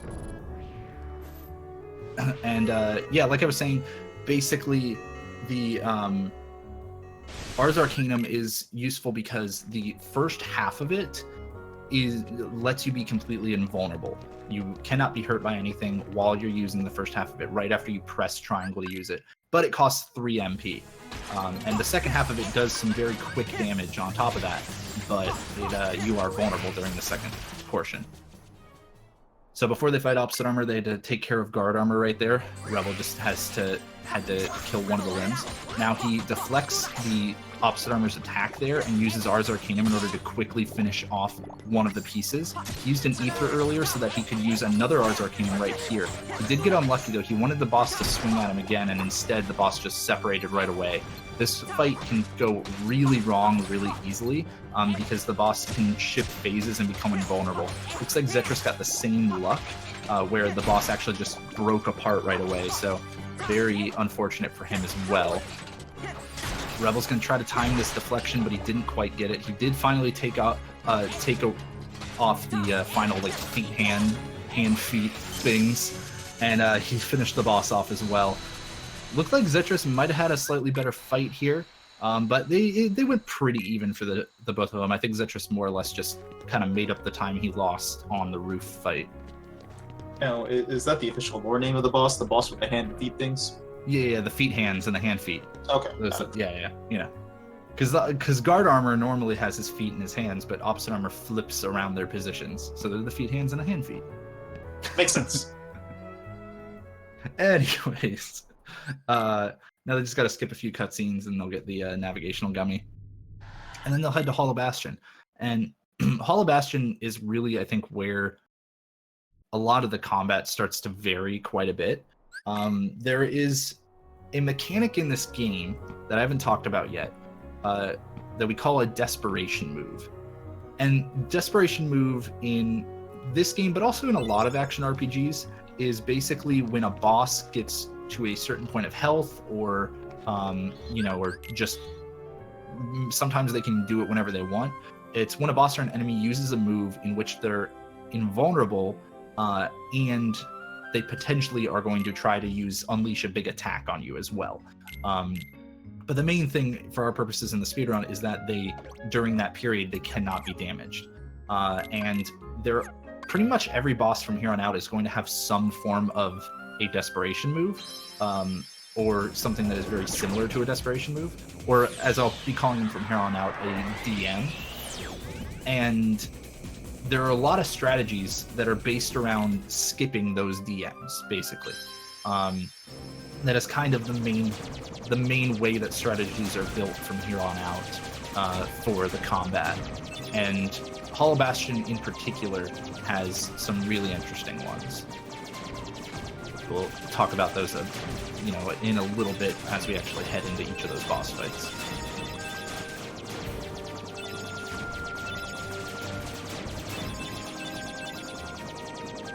Until then, we got another gummy mission.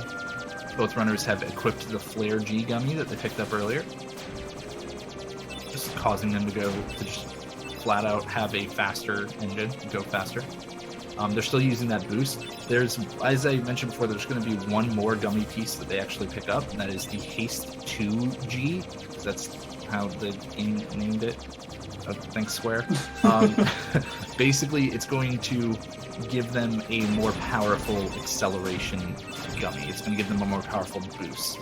And it will just make them go as fast as they possibly can, basically. And both runners will be picking that up in Hollow Bastion. They'll be equipping it before the following gummy mission.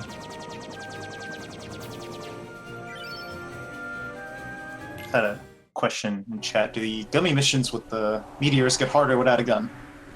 Yeah, they do. I mentioned it back at the beginning because Zetrus doesn't have a gun. He could potentially die on one of them. As I said, he's so practiced in them. I wouldn't expect it to happen. He was one of the first people to start removing a gun. I think it was Cyberman 65 was the big one to do it, and then Zetrus was the next one after that, I think, to really start removing a gun. So the gun is both for safety and for laziness, as I like to say, so that you don't have to move around a lot in the gummy mission. But you could potentially die. They do get a little more risky. Rebel making a nice cycle there. This did get a little easier on PS4. It used to be that the first cycle you couldn't make, and that the second visit to this world, there was a tough cycle that you could barely make. And now it's the first cycle you can make by just a little bit, and I think the second cycle you can't or something. I don't quite remember. But Rebel has now gotten Beast as his party member. He's also lost his Keyblade. He hasn't swung yet, so you won't see it, but he doesn't have his Keyblade. Anybody who's played this game remembers that moment, I'm sure. And for the most part, that means that you can't damage enemies. You can't damage them with physical hits. However, you can damage them with magic still. So one of the things Zetrus did was he prepped his magic menu to the location of gravity in that menu. So that way, because we got gravity back in Halloween Town from beating that boss, and gravity deals percentage damage to enemies. And because your magic power is still based off of your maximum MP, even though they're out the Keyblade, they can still deal a lot of damage with magic. There's specifically only one enemy they're going to have to kill in order to progress the game right now before they get their Keyblade back. And they'll both be trying to finish that enemy off with one gravity, and then having Beast attack the enemy to kill him. The reason they want to specifically only use one gravity, and they're doing a little puzzle here. This is always the same, so I'm just talking over that. But the reason they only want to use one gravity is because if they only use one, then they don't have to touch a save point on their way out in order to refill their MP. Because for the next, you're not actually going to get a full HP MP refill for the next fight. You'll go in with whatever you have. So there's the one gravity for Rebel, and then he called Beast to action, and Beast finished him off. Zetris doing the same. He didn't even bother calling Beast to action, I think, right away. He just let him do his thing. Now they activated this switch, because once again, you need to have a blue command menu in this game in order to activate switches and chests and stuff like that. And now they're going to be heading out. Now there is another switch, another crystal that they need to activate with some enemies near it, but with some pretty quick movement and a little bit of luck, they will hopefully despawn the enemies in the area and not have to worry about them.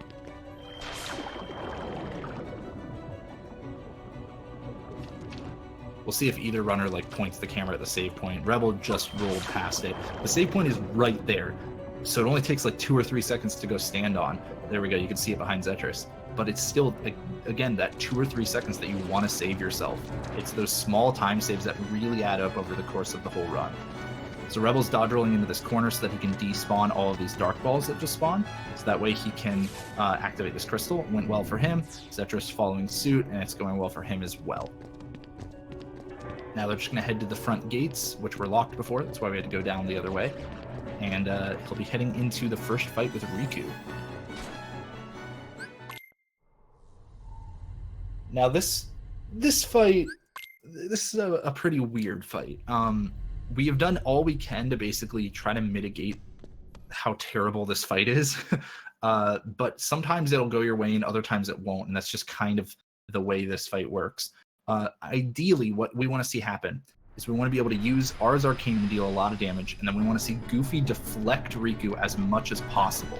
Looks like Rebel's going to try to bait him into this corner to limit the options, the number of directions in which Riku can move. But then Goofy pushed him away, and so he didn't get to attack him with most of that Ars Arcanum. He's still got enough MP for a second one. He'll probably be going for that soon. Goofy just used Tornado again, which is really nice that time because he was ready for it, but he still wasn't able to get a lot of damage in. The other thing is now they actually could be at risk of dying if they're not careful. Rebel only has one more hit to go. There he goes. He finishes him off. And Zetris' fight, which he had done back at the entrance of the room, has looked like it went pretty similar as well. If you're really lucky, that fight can go amazingly fast if you just get to keep wailing on him and Goofy deflects all of his long, sweeping charges. But if you get unlucky, then sometimes Goofy will push him out of the way, like what happened to Rebel. So it's a trade-off for sure in that fight. The thing is that Riku, in that fight, the main reason you can't come up with some kind of loop or something for it for the most part, at least not with the abilities they have, is that Riku will retaliate. He'll break out of any kind of stun lock you got him in every third hit. Every third hit that staggers him will cause him to immediately retaliate with one of 2 or 3 moves. And actually, he may only use the charge move, but either way. And it's actually going to change in the next time we fight Riku. It's going to be on every 4th hit that he'll retaliate. And that's really important because it means that we can do a very nice loop for the next Riku fight that is probably the second hardest strat in the run or something. It's really difficult.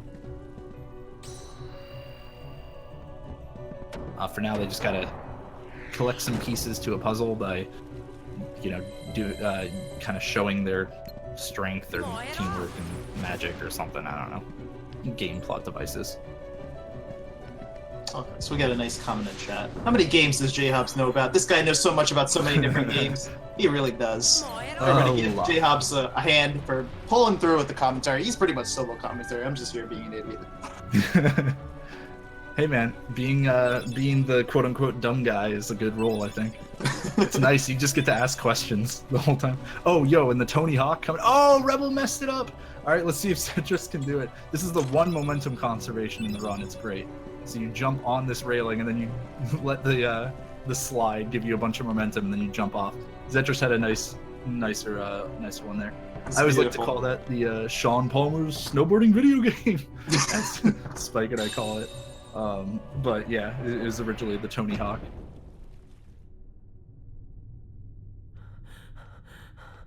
All right, they put all the pieces in the door. Now going to be heading onwards. Fun fact, there was actually a power-up in that room in the original version of the game. But they moved it or got rid of it for Final Mix. So now both runners are doing a little interesting thing. They stand still here. Look on the right side. Zetris stands still for a moment, and then he starts rolling away. The big reason for that is to force the enemies to attack Donald and Goofy near the door, so that they can despawn them by the time they get to this chest, which contains the Haste 2G that I mentioned before. That was a strat that there used to be a different way of despawning these enemies. Way back when we used to fight these enemies, and then I found a way to despawn them, and then eventually we found out about that Haste 2G being faster. So that section has kind of changed a lot over the years. Now, they got to take this elevator. This is the first of 2 different times they'll be taking the elevator. Each time they take we call it an elevator. It doesn't move up. I don't know what the platform thing. Each time you take this, there will be a fight halfway across the platform. And here it's with some wizards. So Rebel was hoping that Donald and Goofy might take out one of the wizards for him, and it looks like they did not. They forced him to teleport, but he was able to finish him off pretty quick, so that's good. Zetris had a better fight though, and he's definitely saving time from that one. Now there's 2 important things coming up right here. The first is that they're going to be using a Trinity, a blue Trinity coming up to get 3 items. This is like the best blue Trinity in the game. It's ridiculous. They get 2 cottages, which are an item that refill your entire party's HP and MP, but can only be used from the menu, so it can't be used in combat like a Mega Elixir can. And they will also get a Mega Elixir from it. So 3 items that completely refill your entire party's HP and MP from one Trinity. It's really nice. That must be nice. Yeah, and the cottages will come into play at End of the World. The Mega Elixir used to come into play for a boss in this world, but if both of these runners execute a really difficult strat properly, then they won't have to use the item. But before that, they're now going to be using the Dumbo summon that I mentioned earlier, was not for being used for combat. It turns out when you use Dumbo, you can actually fly up and down a certain distance. And when you go to the very top of it and dismiss Dumbo, Sora does this little flip up thing, and you can actually grab this ledge right here. When you do that, Rebel almost got hit by an enemy, which would have been catastrophic, because he would have fallen down and had to do it all again, and it wastes a lot of time. But luckily they both got through there. Now they're into the Maleficent fight next.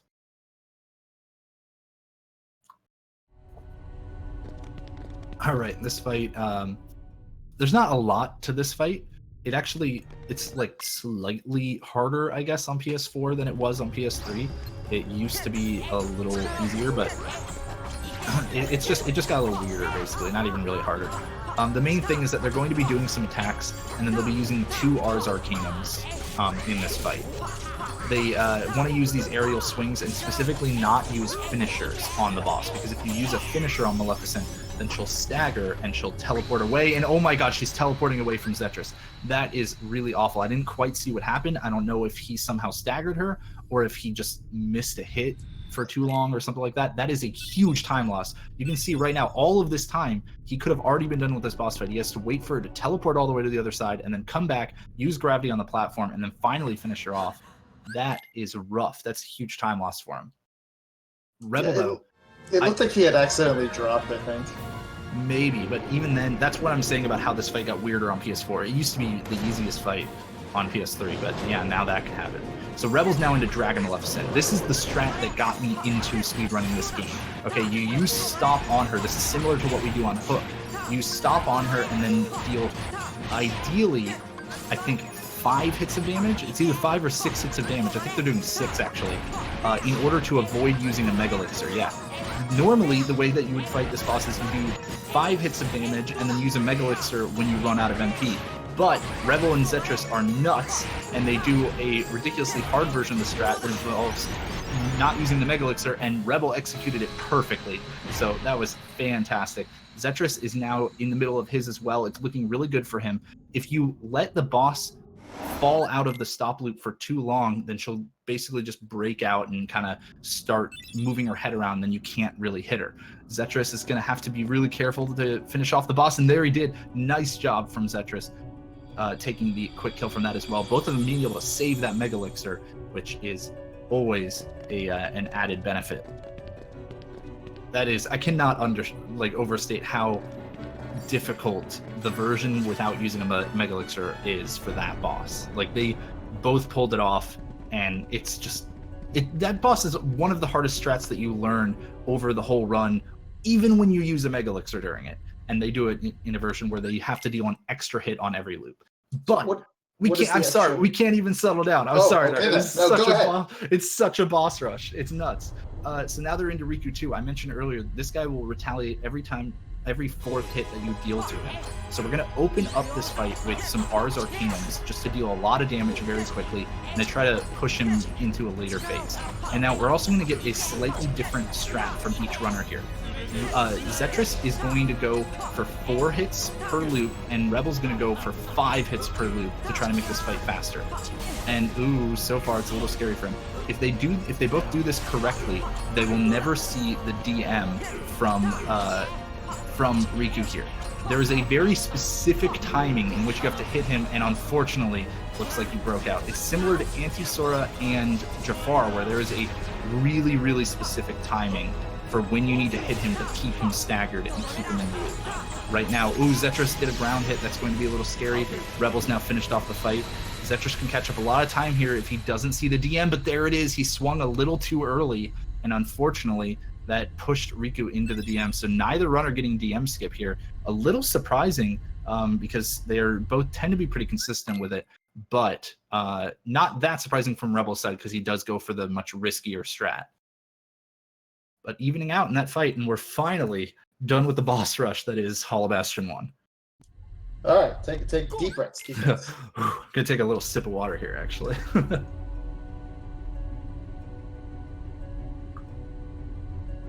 Oh man. But yeah, that was a really interesting Hall of Bastion 1 to see. I was not expecting Zetris to give up time on Maleficent 1. I'm sure he wasn't either. That fight, like I said, it just got weird with PS4. I'm not sure exactly what happened to him, but something about it just made it more difficult. And then Rebel leaving, that window open in Riku 2 for Zetris to take back some time, and he wasn't quite able to capitalize on it. So I'll try to get an update of exactly how far apart they are right now, because like I said, they are a little desynced on the stream, but I do have their streams open and synced up elsewhere. So we'll see how they do here. Yo, Rebel got bonkless, which is nice. It's just skipping that cutscene before you get bonked on the head by Donald. Because Sora's a heartless here. I mean, plot stuff.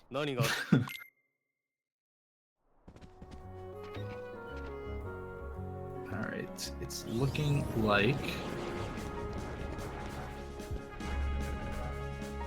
like the difference right now is right about 23 seconds, I think.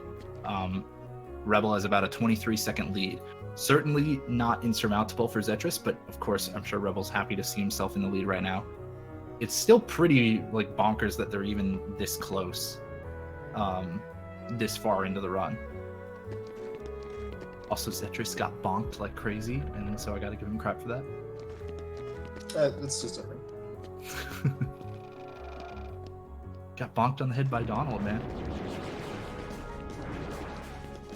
So, Rebel has this 23-second lead at this point. Is there still a lot left that could definitely change the outcome of his lead right now? Oh yeah, definitely. In particular, I mean, there's still plenty of fights left, but especially in the end of the world, which is the final world, there is an enemy called Invisibles. There are enemies called Invisibles. They have an attack they can use that is effectively a DM. It's effectively a desperation move, like what bosses have. And if they use it, they waste 8 to 10 seconds So, Wow. and it's you can try to like stop them from using it. We have strats that make it slightly more consistent and stuff to get them to skip their DMs, but it doesn't always work out. Like it just does not always skip their DMs. And so with I think 4 of those fights in the end of the world, that means that if somebody got really unlucky and they got DM'd in every fight and the other person didn't, that's already a 40-second swing there. So really still plenty of opportunity for Zetrus to come back and take the victory on this one.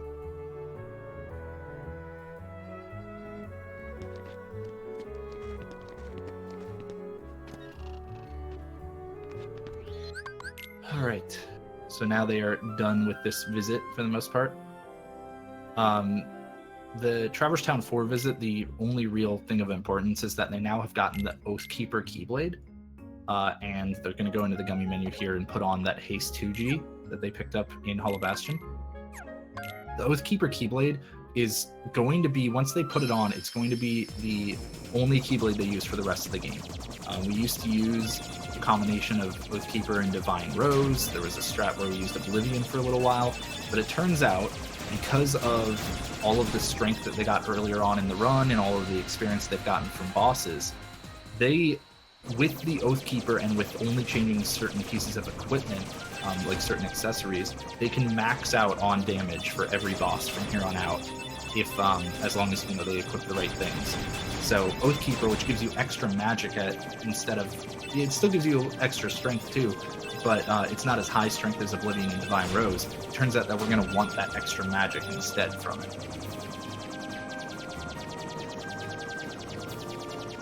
Yeah, we got a Gummy Ship fan in chat. Just want to announce that. Yeah, they're in the second to last gummy mission actually, and the interesting thing about this one is that this is the second strat that Spike Vegeta found for this game for the beginner run, which is in there. You're gonna see on the left side here, Rebel's gonna quit out of this gummy mission right here. Quitting out after you get to a certain point in the gummy mission allows you to just warp back to Hollow Bastion for some reason. And the 2 ways that you can get out of a gummy mission are by quitting out from the menu or by dying. And in the original game, you couldn't quit out, you could only die. And so Spike accidentally died one time in the gummy mission there, and then found out he was able to warp right to the end. So why am I not surprised him finding this out was because of a death? Yep. His 2 contributions to the beginner speedrun for this game are deaths. It's great. Yeah, now we're into Hollow Bastion 2. They're going to actually keep Beast in the party here instead of Donald, because he has some ethers that are really handy, and he's also he does a bit more damage than Donald right now. You also might have noticed that Rebel prepped his summon menu to Dumbo there for just a second. And that's because he's going to be using the second of 3rd Dumbo uses here. All in all, the Dumbos save about 90 seconds or so on the old PS3 version, so probably about 75 or so on this version. But that's still very much worth it. Basically, Rebel had to spawn some enemies so that he was able to summon, and then he wanted to try to roll away so that they'll despawn, use Dumbo to get up on this bridge, and then, or this arch rather, and then glide on over to this crystal. And as long as everything went well, the last enemy should despawn, and he's able to activate the crystal. So very nice for him. Zetrus is following suit now. This strat avoids going into the castle, and going into the castle sounds like, okay, it shouldn't cost that much time, pretty innocuous and stuff. But in order to get out onto that that upper level, well, I guess you don't have to. I don't quite remember. You either have to watch a cutscene or you just normally would because it gives you the Divine Rose. But either way, you get to avoid all of that by using Dumbo, and it saves quite a bit of time. Now, as they're on this moving platform again, there's going to be a second fight here. This time, instead of only 3 wizards, there's going to be a lot more enemies. And hopefully, if all goes well, Beast will just kill everything. but it looks like he's not doing that right now for Rebel. Rebel's having to take out everything, and Rebel was trying to avoid using an Ars Arcanum here in this fight because he just didn't think he was going to need to, I guess, and Beast did nothing for him. So that is really unlucky. In fact, I even thought I saw an Ether get popped, maybe, although it might have just been an MP gift from Goofy. One of the nice things is Goofy has an ability called MP Gift, where he can give up 2 of his MP in order to give Sora 3, or Donald, or whatever the other party member is. And so that is really useful for a lot of the strats, because you'll, like, so many of the strats from here on out are MP based in one way or another, and so being able to continuously get MP from Goofy is really, really nice.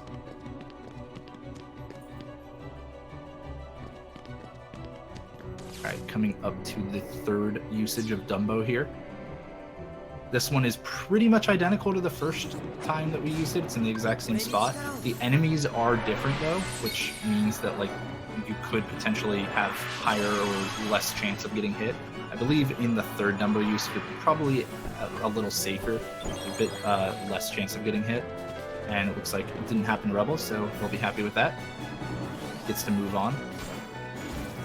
Bastion 2 is a little weird because it's really 90% of it is just this really long climb back to the room that you fought Riku 2 in. Zetrus got his Dumbo skip as well, by the way. And they're harder than they look. Like, it looks pretty easy, like you just fly up and then you dismiss and it's all done. But you have to be very aware of how fast you're moving, so that way you can avoid any of the enemies hitting you. You need to make sure that you're not accidentally under the ledge, which is really easy to do while you're on Dumbo. So it's a lot more precise, and it takes a lot more practice than it might at first seem like. All right, now Rebel's into the boss. We have the first fight with Behemoth here.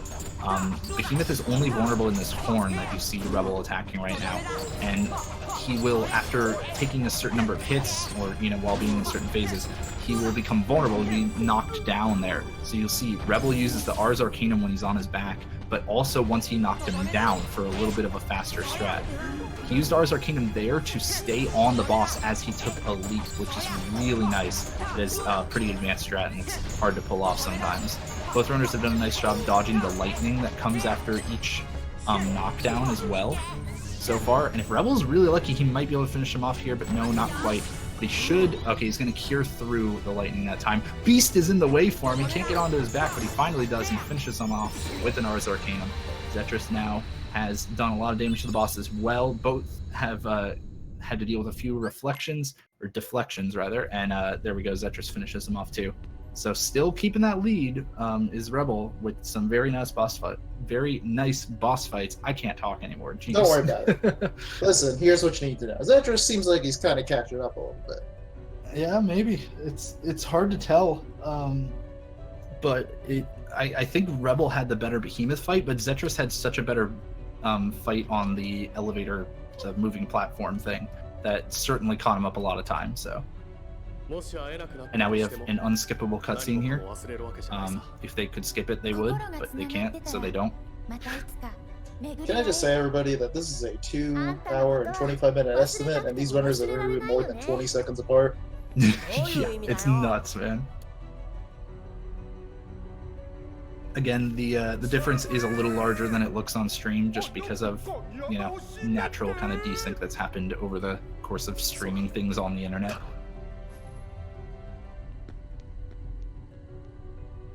But it's still very close.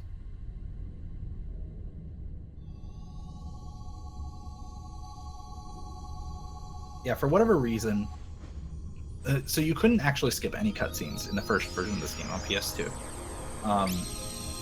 And when they made the Final Mix version on PS2, you could only skip cutscenes after you had seen them once. So if you were going to a boss and then you died to the boss, you could skip the cutscene on the second attempt. But then when they made the HD releases, they made every cutscene skippable except these two that happen back to back here, and in the opening cutscene. And I can't remember. I think the Beast the Bell cutscene with Beast as well to give us Divine Rose. I think that was unskippable. So I don't know if they just missed them or if they left them in for plot reasons. I don't know, but yeah, they're just unskippable. Rebel's going to change his equipment here. He's going to put on the Omega Arts that he just got by beating that previous boss. That is one of the strongest items that you can get without synthesizing. I think it's just one of the strongest items, period, actually. And now he's heading to End of the World as a Zetris. So this is the final gummy mission. It's actually really short, which is very nice. It's also probably the most dangerous because they have the flare G on and they're boosting through the whole thing. And there's a lot of enemies at the very end of it. But it's not going to matter for Rebel too much because he's got the gun on.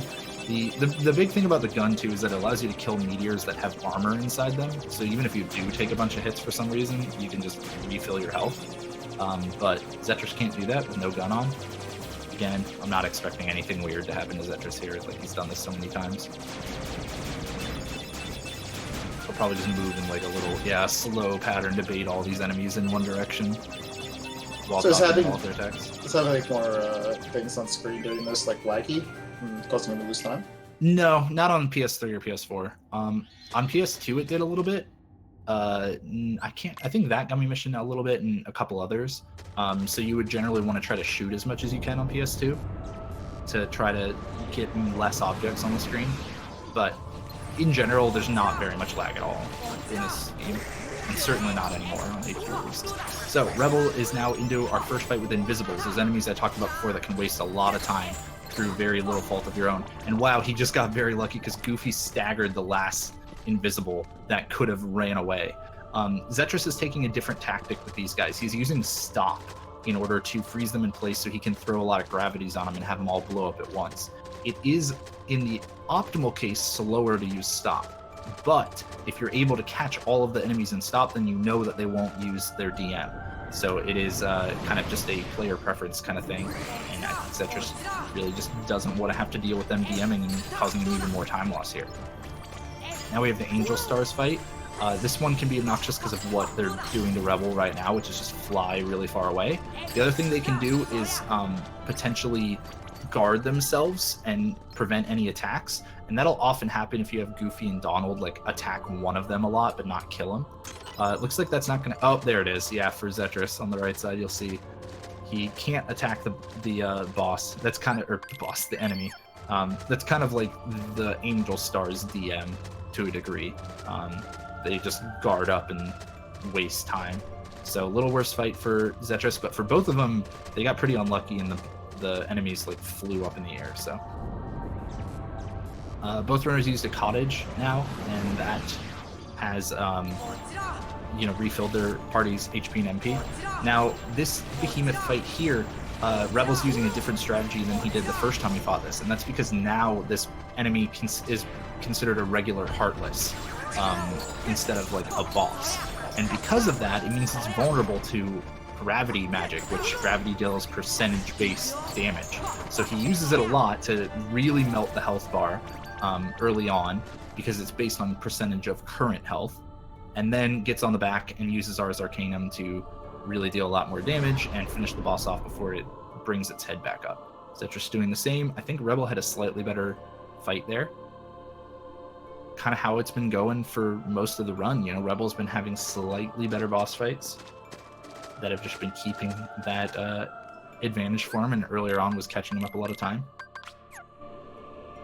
Now he's putting on Ray of Light again, which I like to think about it. Spike always used to bring this up, and this is, I think, a really great way of looking at it. You kind of have like your fighter build and your magic user build for this End of the World, and putting on Ray of Light is like using your magic build. It gives you more MP, but at the cost of strength.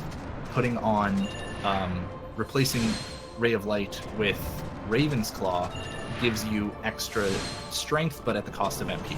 And so right now they have to do 2 different mob fights. Well, actually more than 2. The first 2 are going to be for the worlds that they did not complete. So in an all-world speedrun, you actually don't have to do these fights. But this is the one time that they kind of have to visit Olympus Coliseum. And this is where you're really going to see Simba start to shine. they have so much MP that he's going to deal a lot of damage. He's going to use 2 charges of Simba there. He's going to let it go for 2 ticks and then release in order to stagger all the enemies. I wish Rebel would look at the freaking enemies, but he's not. Then he's going to do 3 full charges in order to destroy every wave. So take a look at Zetrus' screen. 2 ticks to stagger the enemies to reset their AI.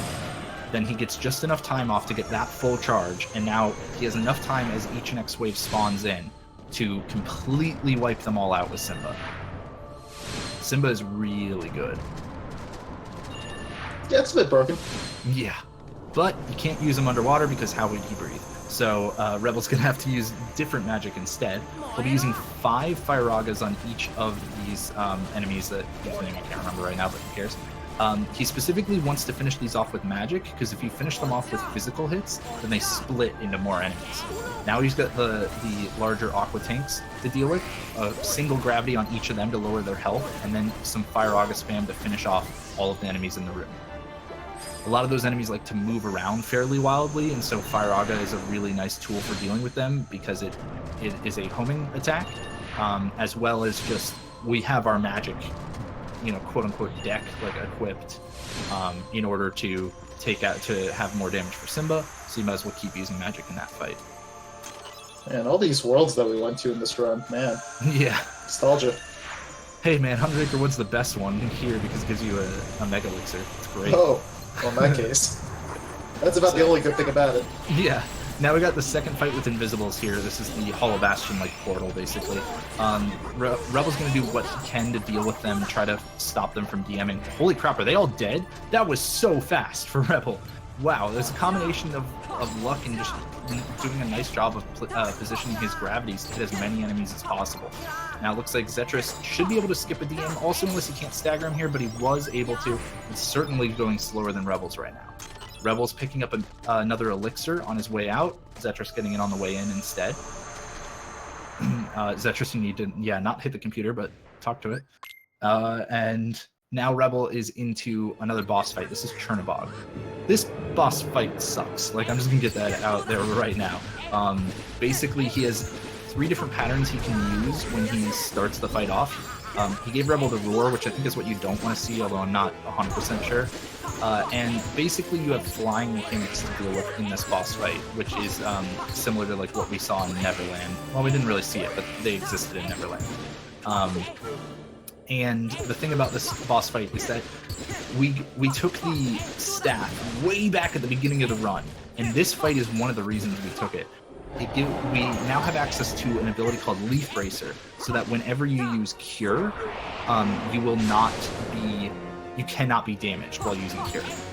The boss tries to knock the whole party back there, but Rebel is able to definitely avoid it. And now Zetrus, who's pretty low on health, might need to be a little careful, but he should be going for his avoidance of getting knocked back in a moment. Well, he doesn't know how to do it, so he actually is going to let himself get knocked back and fly all the way back to the boss here. It looks like he probably has enough damage to take care of him, though. But if he's not careful, then soon there's going to be another fire pillar, and it looks like, okay, he's good. He was able to finish the boss off. From beating that boss, both runners gain access to Super Glide, just a faster version of Glide, and it's our fastest form of movement now. And as you can see, Rebel's already equipped it and has been using it throughout these portals, or these rooms. So now he's got to deal with one last Behemoth, or the Arch-Behemoth, the second Arch-Behemoth fight. He's using more gravities again. You kind of deal with this one the same way you deal with the last one. Just spam a bunch of gravities and then use Ars Arcanum. I think Rebel actually goes for using a couple of Ars Arcanums a little quicker, I think. I think he does less gravities, a bit hard to tell. And now, this is a difference from PS4 and PS3. On PS3, this next fight used to load slowly enough that you could open the menu and use a cottage. But because on PS4 it loads quicker, the menu never goes blue, so you can't open the menu and use a cottage. So they had to actually equip and keep a Mega Elixir in there and use it here in order to get a full MP and HP refill for the whole party. Now, some Fire Ragas are going to take care of this wave of Dark Balls. It looked a little slow for Rebel, but not too bad. he now has a wave of invisibles to deal with. There are 7 waves total in this fight, and he's hopefully only going to have to fight out 2 of them by normal means. And wow, that wave is going so well for him. He's going to completely skip a DM. He needs to be very careful though, because both his party members need to be alive for him to use Simba here. He also needs to make sure that he had enough MP. Now that he's used Simba, he's going to be trying to use Simba for the entire rest of the fight. Zetrus looks to be having a pretty good Invisibles wave as well on the right side. It's going to matter on if this last one decides to DM or not. Looks like they're, for now, just attacking Sora, which is what you want to see, but that one's flying away, and he was able to catch him right before the DM. So very nice job by Zetrus. A little slower, but he handled it well. Now, with Simba being out for Rebel and being called out for Zetrus, he's just using maximum charges 5 times in a row. This is why we have all of that MP equipped, why we got that extra MP at the very beginning of the game from using the staff. Everything kind of leads to this moment when it comes to routing, and because of this, it's able to take care of 5 waves of enemies. Rebel likes to not look... Whoa, that was scary for a second. I thought I heard something spawn, but he's good. Rebel likes to not look at it, but you can see on Zetrus's, it's a lot of really powerful Heartless, and he just wipes them all completely out with Simba. That is just, years of routing, basically, to make that happen. And now Rebel's doing his second to last menu of the run. He's going to equip a bunch of elixirs and mega elixirs that he's been picking up throughout the run. He also messed with a couple abilities. Nothing that matters too much, though. And he put the Raven's Claw back on, so he's now back on his fighter build. With higher strength instead of the higher magic. He did give Goofy the higher magic, though, with Ray of Light, so that way Goofy can potentially give him more MP via that MP gift ability. Zetrus had another item in his menu somewhere, so he had to mess with it on the fly, which is never what you want to see when you can't read the items in the menu. Ooh, Rebel with a nice early deflection. Ansem can open with a few different attacks here. You don't often want to see the blade attack generally, unless you're good at reflecting them. And now Ansem 1, this is one of the worst fights in the game because of the arena. Basically, due to the fact that the arena has so many different heights, it's not a uniform area, Ansem can kind of end up at a really high, he can end up really high up in the air, and it just becomes really difficult to attack him. Luckily, Rebel's dealing with it quite nicely. You want to see him get into this top left corner here. This is pretty ideal. Ansem's now going to use his submit attack pretty soon. There it is. He hit Goofy with it, so Rebel has to be aware that, yes, he wants to use Ars Arcanums now to power through with invulnerability, to power through that attack that Ansem uses. If he, wasn't paying attention, then he might get hit, and that does a lot of damage. This is really the point of the game where we, if a death were to happen, it'd be happening in the end of the world. Again, I wouldn't expect it out of these guys, but it still means you do have to still pay attention. So there's another submit. This time, Rebel got hit. This gets a little scarier. Oh, especially because Ansem just dodged away from him, kind of baited him into thinking that he was going to attack right there. Now he's in a really awful location where he can't hit him. He's finally able to come after him. When the Guardian, okay, good. Rebel finished him off. When the Guardian submits you like that, you have to be careful because he will try to change your command menu from attack to freeze. And so you have to know that whether you're safe to attack or not. Looks like Zetrus has maybe gone a little bit better, and he was able to finish him off pretty quickly. Now, Rebels, the boss rush does not end at the end of this game here. Rebels done his final menu. He put Tornado on Goofy, and he used the final cottage that they picked up earlier to get all of that HP and MP refill. He's going to be fighting Darkseid 3. Yeah, this guy's back once again. And he should be able to get a quick kill here. This isn't really too difficult. There have been a few different varieties of this quick kill over the years, and it looks like, yeah, Rebel did fine. The important thing, though, is that he threw an elixir right after that, because he's going to get thrown immediately into the Ansem 2 fight. No party members with him on this one, and his HP and MP carry over from the previous fight, so he made sure he refilled it before this fight started. Now, there is a really long DM in this fight that costs like 22 seconds or so, and if both runners are able to deal with this fight appropriately, they can completely skip it. It's really difficult to do, and sometimes not even always seen as consistent, but let's see, Rebel's going for it right now. If he staggers the boss here, then he skipped the first DM, so nice job so far. The boss shouldn't DM right away now, but he is going to have to deal as much damage as quickly as he possibly can. Zetrus, is in a tougher spot because he's been submitted, so he has to actually throw an elixir here as a backup strat. He's also getting unsubmitted right away, which means the boss is going to DM. Rebel just finished Ansem 2. Zetrus losing more time because of the DM from this boss. You can see how much time this wastes. He just has to run in a circle and wait it out. The boss is completely invulnerable while he's glowing like that.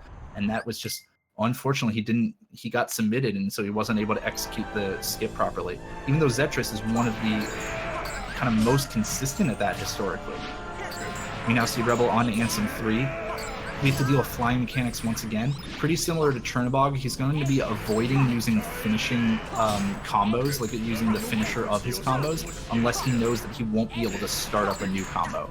That's because his finisher does no extra damage to this boss than a regular hit because he's maxed out on strength. And so he wants to get in as many hits as possible and not as many combos as well. I mean, also as many combos, but not as many finishers. He's using Arrow here partially for safety, but also because otherwise he'd have to heal a lot more often. He'd have to use Cure a lot more because of the lasers that are hitting him in the back. Every time he's about to get hit and he knows that he might need to use his arrow to keep it going, he'll actually use the arrow and purposely get hit out of it in order to cut off the second half of the animation and allow him to attack sooner. Rebel's now going for a really risky strat here, where he is dodge rolling to try to skip this cutscene. He actually did do it. He skipped the cutscene almost instantly because of a weird quirk in the game that I don't know how it works. But nice job from Rebel to save even more time. It's risky because it can potentially lead to doing this entire room blind if you fail it. So nice job from Rebel. He completely cleared out the Shadows room now. He's going to be heading to the next fight. Nice use of gravity to finish off that the little core thing that you have to blow up. Ooh, Zetrus really low on health, does finish off Ansem 3 finally. Looks like he's not going to be going for that cutscene skip strat. Instead, he's just going to try to build his MP bar as much as he can. Rebel's now on to the artillery fight. This fight has, similar to the Chernabog fight, it can knock you all the way back, but there are ways to skip it. He's going to use the attack twice. Rebel already skipped one. He's going to try to skip the second one right now. This is really risky. Oh my god, okay.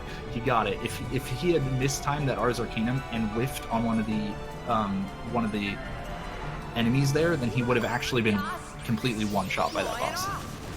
Now he's going to use the Mega Elixir there, or regular Elixir probably, so that he can Fire August spam all of these Dark Balls here. Once they get nearby, he's going to use Ars Arcanum instead to deal with them, so that way they can't stop him from dealing damage during the first half of the Ars Arcanum. He's now switching it back up to Fire August. This room is easy to lose a lot of time in, because it's really up to how quickly the runners can adapt to how the enemies are moving.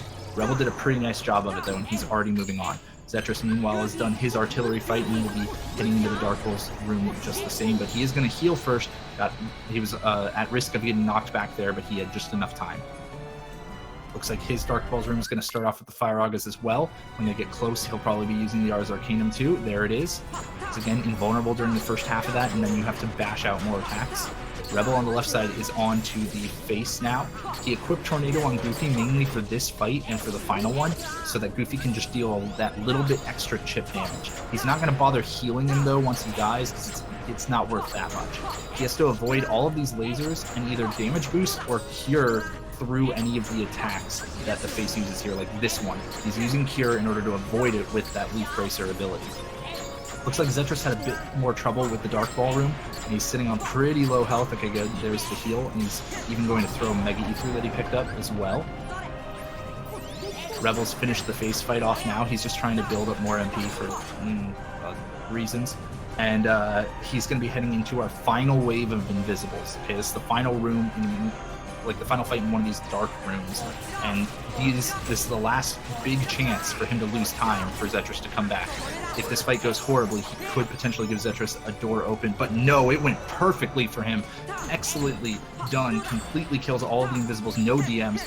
Rebel is almost certainly going to take the victory here unless something terrible happens for him. Zetrus, I think, knowing that he's behind, has decided to go for the Ars Arcanum on the face strats. I love it. This used to be thought to be faster, and I don't care that it's not. It's beautiful every time. So nice job from Zetrus. Don't worry about speed. It's all about swag. It's all about the swag. It's the best. It's such a good strat. I used to do that all the time. And now Zetris is going to be moving into his Invisibles fight while Rebel takes care of that tumor there, kick cancer in the butt and all that. And he'll be moving on to Final Ansem here. This is the final boss fight of the game, so time will be coming up pretty soon. And he's going to start off with an arrow, again, getting hit out of the arrow in order to start attacking quicker. It looks like Donald and Goofy... Oh, no. Oh, he threw a Mega Elixir early to keep Donald and Goofy alive so that they can help him with the chip damage here, as well as Donald potentially helping with some cures. And right now is the time to wail on the boss, and then eventually he'll start pushing you back. There it is. As he's pushing you back and attacking with like these weird meteor star things, you can actually get in some extra little chip damage.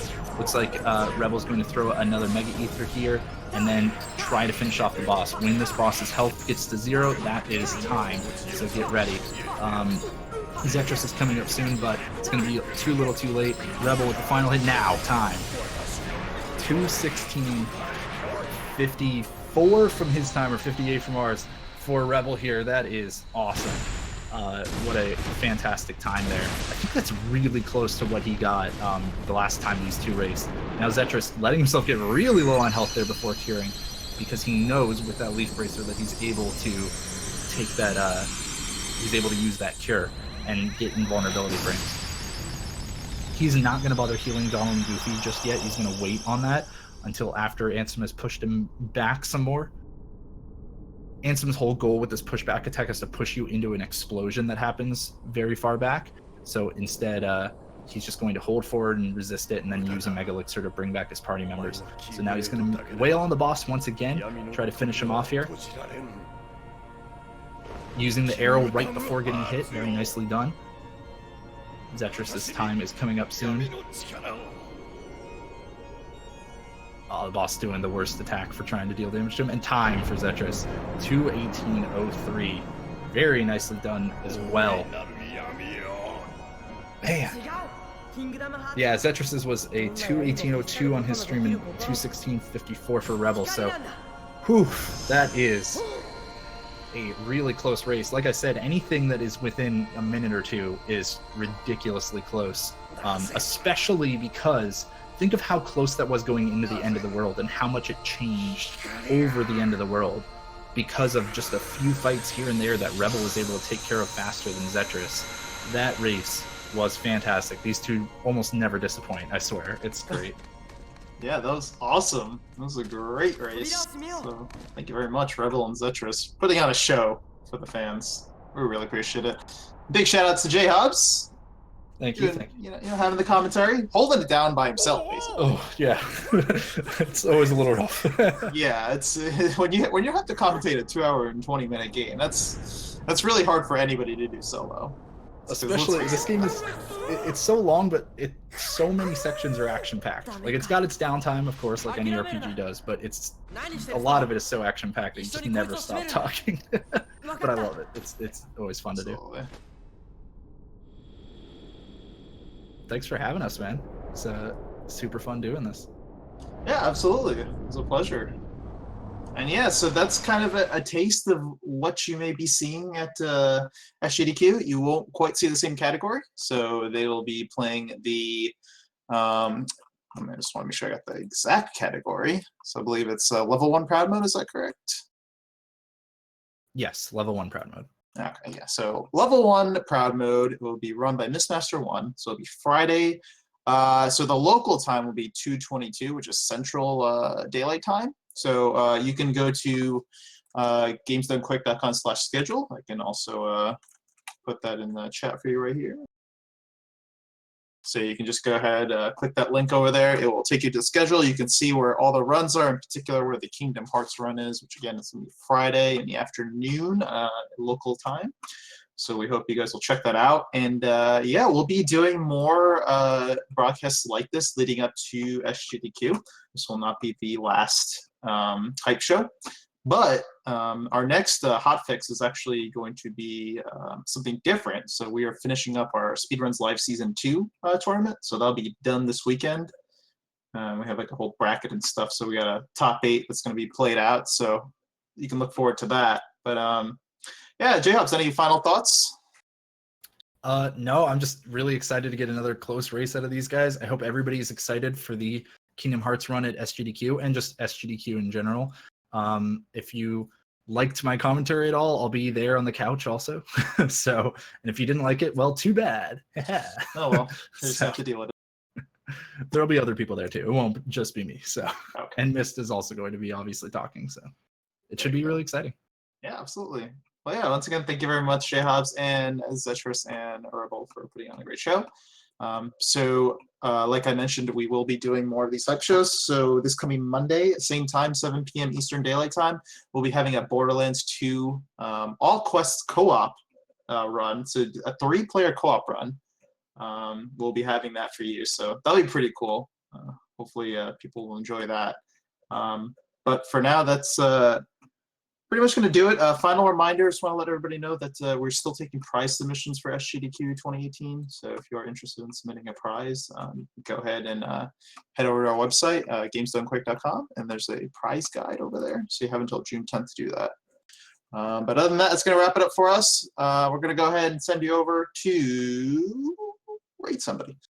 We're going to go ahead and raid Cheezo5. So Cheezo5 is a SGDQ runner. So he's doing some Super Mario 64 120 star, which is almost what he's doing at SGDQ, which is going to be a 70-star race. So if you like Super Mario 64, you should definitely check him out.